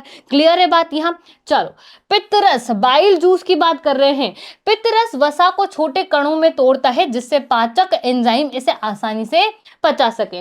यकृत पित्त रस का निर्माण करता है जो पित्ताशय में संग्रहित होता है। ये वसा को पाइसीकृत करता है। पाइसीकृत, इमल्सिफिकेशन, पाइसीकरण क्या होता है? आपकी जो वसा के बड़े बड़े जो जटिल आपके अणु हैं उन्हें छोटी गोलिकाओं में ये विभक्त कर देते हैं और ये क्या करता है? क्षारीय बनाता है। क्या करता है? ये भोजन को क्षारीय बनाता है, क्योंकि इसके बाद भोजन को छोटी आंत में जाना पड़ेगा। क्लियर है बात यहाँ? नेक्स्ट दीर्घ रोम समझा चुकी हूं भाई मैं। छोटी आंत के अंदर होते हैं, है ना, विल्ली आप इन्हें कहते हो, विलय आप इन्हें कह देते हो, अंगुलीनुमा प्रवर्ध होते हैं और ये बहुत सारे होते हैं। दीर्घरोम छोटी आंत की दीवार पर होते हैं और पोषक तत्वों के अवशोषण के लिए सतही क्षेत्रफल को बढ़ाते हैं। दीर्घरोम विल्ली छोटी आंत की आंतरिक सतह पर अंगुलीनुमा संरचनाएं होती हैं। इनकी उपस्थिति पोषक तत्वों के अवशोषण की दर और क्षमता यानी दक्षता को बढ़ा देती है। तो बहुत सारे कॉन्सेप्ट्स यहां से आपके क्लियर हो गए अगर आपने ये क्लास बहुत अच्छे से देखी है तो। क्लियर है बात यहाँ? चलिए आगे चलते हैं। Next question is question number 6 की हम बात कर रहे हैं। मानव में रक्त परिसंचरण की क्रियाविधि को समझाना है। मानव हृदय जो है उसके बारे में यहां से बात की जा रही है कि ऑक्सीजनित और विऑक्सीजनित जो रक्त का प्रवाह है, जो प्रक्रम है, आप उसको समझाइए। सिंपल सी बात है, हार्ट के बारे में बात कर रहे हैं। मानव में O2 CO2 परिवहन तथा विनिमय कैसे होता है। कहीं पे भी आपको ऐसा नहीं बोला कि हार्ट के मैकेनिज्म की बात कर रहे हैं, हार्ट को समझाना है, ऐसा नहीं बोला ना। लेकिन करना क्या है इस क्वेश्चन में, हार्ट को ही समझाना है, हार्ट को ही बताना है, क्योंकि सारी चीजें किसके अंतर्गत आती हैं, दिल के अंतर्गत आती हैं, हार्ट के अंतर्गत आती है। और आपको पता है कि दिल के अंदर किसी भी प्रकार के कोई इमोशन नहीं है, वहां रक्त है, वहां शिराएं हैं, वहां धमनियां हैं, वहां आलिंद है, वहां निलय है, वहां वॉल्व है, लेकिन किसी भी प्रकार की फीलिंग्स नहीं है, किसी भी प्रकार के हॉर्मोन्स दिल के अंदर नहीं बनते हैं। तो याद रखना है आपको कि दिल बहुत काम की चीज है, लेकिन उसमें किसी प्रकार के हार्मोन और फीलिंग्स नहीं है। क्लियर है? तो दिल नहीं टूट सकता है, समझ गए बात? यह दिल को बुरा नहीं लग सकता है, ठीक है। चलिए आगे समझते हैं इसे को कैसे लर्न करेंगे। तो हार्ट का डायग्राम आपको कुछ इस तरीके से बनाना है, ठीक है। अब बात याद रखो, शिरा और धमनी क्या काम करती है, वो चीज यहां पर काम आएगी कि जो आपकी शिराएं होती है वो हृदय से क्या करती हैं, हृदय में चीजों को लेकर आती हैं, है ना, पास लेकर आती है। और क्या लेकर आती हैं, डीऑक्सीजनेटेड ब्लड को लेकर के आती हैं, अशुद्ध रक्त को लेकर के आती है, पतली होती है, वॉल्व यहां पर होता है, इनमें दाब कम लगता है। और अगर आप धमनी की बात यहां पर करोगे प्यारे बच्चों, तो जो धमनी होती है वो मोटी होती है और ये आपका जो ऑक्सीजनेटेड ब्लड है, जिसमें ऑक्सीजन वाला जो ब्लड है, वो आपके हृदय से दूर ले जाने का काम करती है, सभी अंगों तक ले जाने का काम करती है, मोटी होती है, उच्च दाब यहां पर लगता है और इसमें वॉल्व नहीं होते हैं। तो आपको ये चीज याद रखनी है। मानव हृदय में 4 कोष्ठ होते हैं, आपका आलिंद और निलय, तो जिसमें दायां आलिंद बायां आलिंद और दायां निलय बायां निलय होता है, जो कि आप यहां देख सकते हो। यहां लिखा हुआ है बायां आलिंद और यहां लिखा हुआ है बायां निलय, आलिंद और निलय। उसी तरीके से यहां पर लिखा है दायां निलय और यहां लिखा है दायां आलिंद। आगे देखो फिर क्या कह रहे हैं, आलिंद और निलय के मध्य वॉल्व लगे हुए होते हैं, जिन्हें आप क्या कहते हो, कोष्ठ कहते हो, और आप उन्हें यहां पर देख सकते हो। आगे समझिएगा कि क्या लिखा हुआ है, जब आलिंद और निलय संकुचित होते हैं तो वॉल्व रुधिर की विपरीत दिशा में प्रवाहित होने से रोकते हैं रक्त को। भाई ये संकुचित हो रहे हैं, रक्त वापस नीचे नहीं आ जाए, इसलिए वॉल्व क्या करते हैं, ये बंद हो जाते हैं। ऑक्सीजन युक्त रुधिर फुफ्फुस से हृदय में बाईं ओर और बाएं आलिंद में आता है। कहां आता है भाई, यहां पर आता है। क्लियर हो गई बात, यहां समझ में आ रही है चीजें। अब आगे देखो, बाएं आलिंद में संकोचन से रक्त बाएं निलय में प्रवेश करता है। बाएं आलिंद से कहां चला गया है, बाएं आलिंद के बाद ये आ गया है बाएं निलय के अंदर। अब आगे देखो, बाएं निलय के संकोचन से रक्त शरीर के विभिन्न भागों में पंप किया जा रहा है, यानी कि अब यहां से ये बॉडी के अंदर जाएगा। कहां जाएगा, ये बॉडी के अंदर चला जाएगा। क्लियर हो गई बात यहां। अब देखो अब आगे क्या हो रहा है, रक्त से ऑक्सीजन कोशिकाओं द्वारा ग्रहण कर ली जाती है और जो अशुद्ध है, जिसमें ऑक्सीजन नहीं है, कार्बन डाइऑक्साइड है, वो वापस क्या होती है, एकत्रित होती है और महाशिरा द्वारा दाएं आलिंद में उसे डाला जाता है। इस आलिंद में संकुचन से रक्त दाएं निलय में प्रवेश करता है और दाएं निलय में संकुचन होने पर यह फुफ्फुसीय धमनी द्वारा फेफड़ों में लाया जाता है। क्लियर हो गई है क्या बात, यहां पर समझ में आई चीजें? चलो ठीक है, यहां रक्त पुनः ऑक्सीजनित जो होता है, वापस से ये ऑक्सीजनेशन में चला जाएगा, वापस इसके अंदर ऑक्सीजन जो है वो ऐड होगी। इस प्रकार प्रत्येक एक चक्र में रक्त 2 बार हृदय में आता है, इसे दोहरा परिसंचरण कहते हैं। तो ये क्वेश्चन मैंने आपको याद कराया कि दोहरा परिसंचरण किसे कहते हैं और ये क्यों आवश्यक है। तो याद रखना है कि रक्त को फुफ्फुसीय धमनी द्वारा फेफड़ों में लाया जाता है, जबकि हमने क्या बोला, हमने बोला था कि भैया दूर ले जाती है। तो यह अपवाद हुआ कि नहीं हुआ, हुआ कि नहीं हुआ? क्लियर हो गई बात यहाँ। समझ में आई चीजें। अब देखो फुफ्फुस के लिए अब दो कैसे हो रहा है कि एक तो आपको यहां से यहां तक दिखाई दे रहा होगा, है ना, और एक आपको यहां से यहां तक दिखाई दे रहा होगा कि अब यहां से देखिए ये फुफ्फुसीय केशिकाएं हैं, है ना, फुफ्फुसीय शिरा है और ये फुफ्फुस के लिए फुफ्फुसीय धमनी है। तो यहां पर आ गया। अब शरीर को महाधमनी जो है वो ले जा रही है, यहां पर गैसों का आदान प्रदान हो रहा है, गैसों का आदान प्रदान हो रहा है, ठीक है। वापस से ये महाशिरा जो है वो लेकर के आ रही है और ये अब वापस धमनी जो है वो वहां ले जाएगी और यहां से ये इस तरीके से लेकर के आएगी। याद रह जाएगी बात, क्लियर हो गई ये बात। आगे बढ़ जाऊं, चलिए आगे चलते हैं। लसिका वेरी इंपॉर्टेंट बेटा। लसिका क्या है, लसिका के दो कार्य लिखे, ये आपसे पूछा जा सकता है, तो ध्यान से समझ लो। लसिका एक प्रकार का द्रव है जो वहन में सहायता करता है। कोशिकाओं की भित्ति में उपस्थित छिद्रों द्वारा कुछ प्लाज्मा प्रोटीन तथा रुधिर कोशिकाएं बाहर निकल करके उत्तकों के अंतरकोशीय अवकाश में आ जाते हैं और उत्तक तरल या लसिका का निर्माण यहां पर करते हैं। क्षुद्रांत द्वारा अवशोषित पाचित वसा का वहन लसिका द्वारा होता है। अतिरिक्त तरल को बाह्य कोशिका अवकाश से वापस रुधिर में भेज दिया जाता है। सिंपल बात थी, याद रह जानी चाहिए, कोई बड़ी बात इसमें नहीं है। आगे चलते हैं, क्वेश्चन नंबर 8 की बात कर रहे हैं। मानव रुधिर से नाइट्रोजनीय उत्सर्जी पदार्थ को बाहर निकालने की क्रिया विधि आपको लिखनी है। मानव उत्सर्जन तंत्र का नामांकित चित्र जो है वो आपको यहाँ पर बनाना है। अब ये क्या बात कर रहे हैं, ये बात कर रहे हैं वो उत्सर्जन तंत्र के बारे में सारी बातें आपको यहाँ पर करनी है। मानव के उत्सर्जन तंत्र में एक जोड़ा वृक्क होता है, एक मूत्रवाहिनी, एक मूत्राशय, एक मूत्रमार्ग होता है। अभी मैंने आपको समझाया वृक्क में मूत्र बनने के बाद मूत्रवाहिनी में होता हुआ मूत्राशय में आ जाता है, सिंपल लॉजिक है। तब तक यहाँ पर जो एकत्र होते रहता है और मूत्र मार्ग से ये निकल जाता, मूत्र मार्ग से ये तब तक नहीं निकलेगा जब तक ये पूरा एकत्रित नहीं होगा, ठीक है, ऐसी बात लिखिए। प्रत्येक वक्र में अनेक आधारी निषेध एकक होते हैं जिसे आप नेफ्रॉन कहते हो। क्या कहते हो, वृक्काणु आप जिन्हें कहते हो। नेफ्रॉन वृक्क की सूक्ष्म संरचनात्मक और क्रियात्मक इकाई है। इसी नेफ्रॉन में रक्त से नाइट्रोजनी वर्जीय पदार्थ जैसे यूरिया और यूरिक एसिड का निस्यंदन यानी फिल्टरेशन होता है।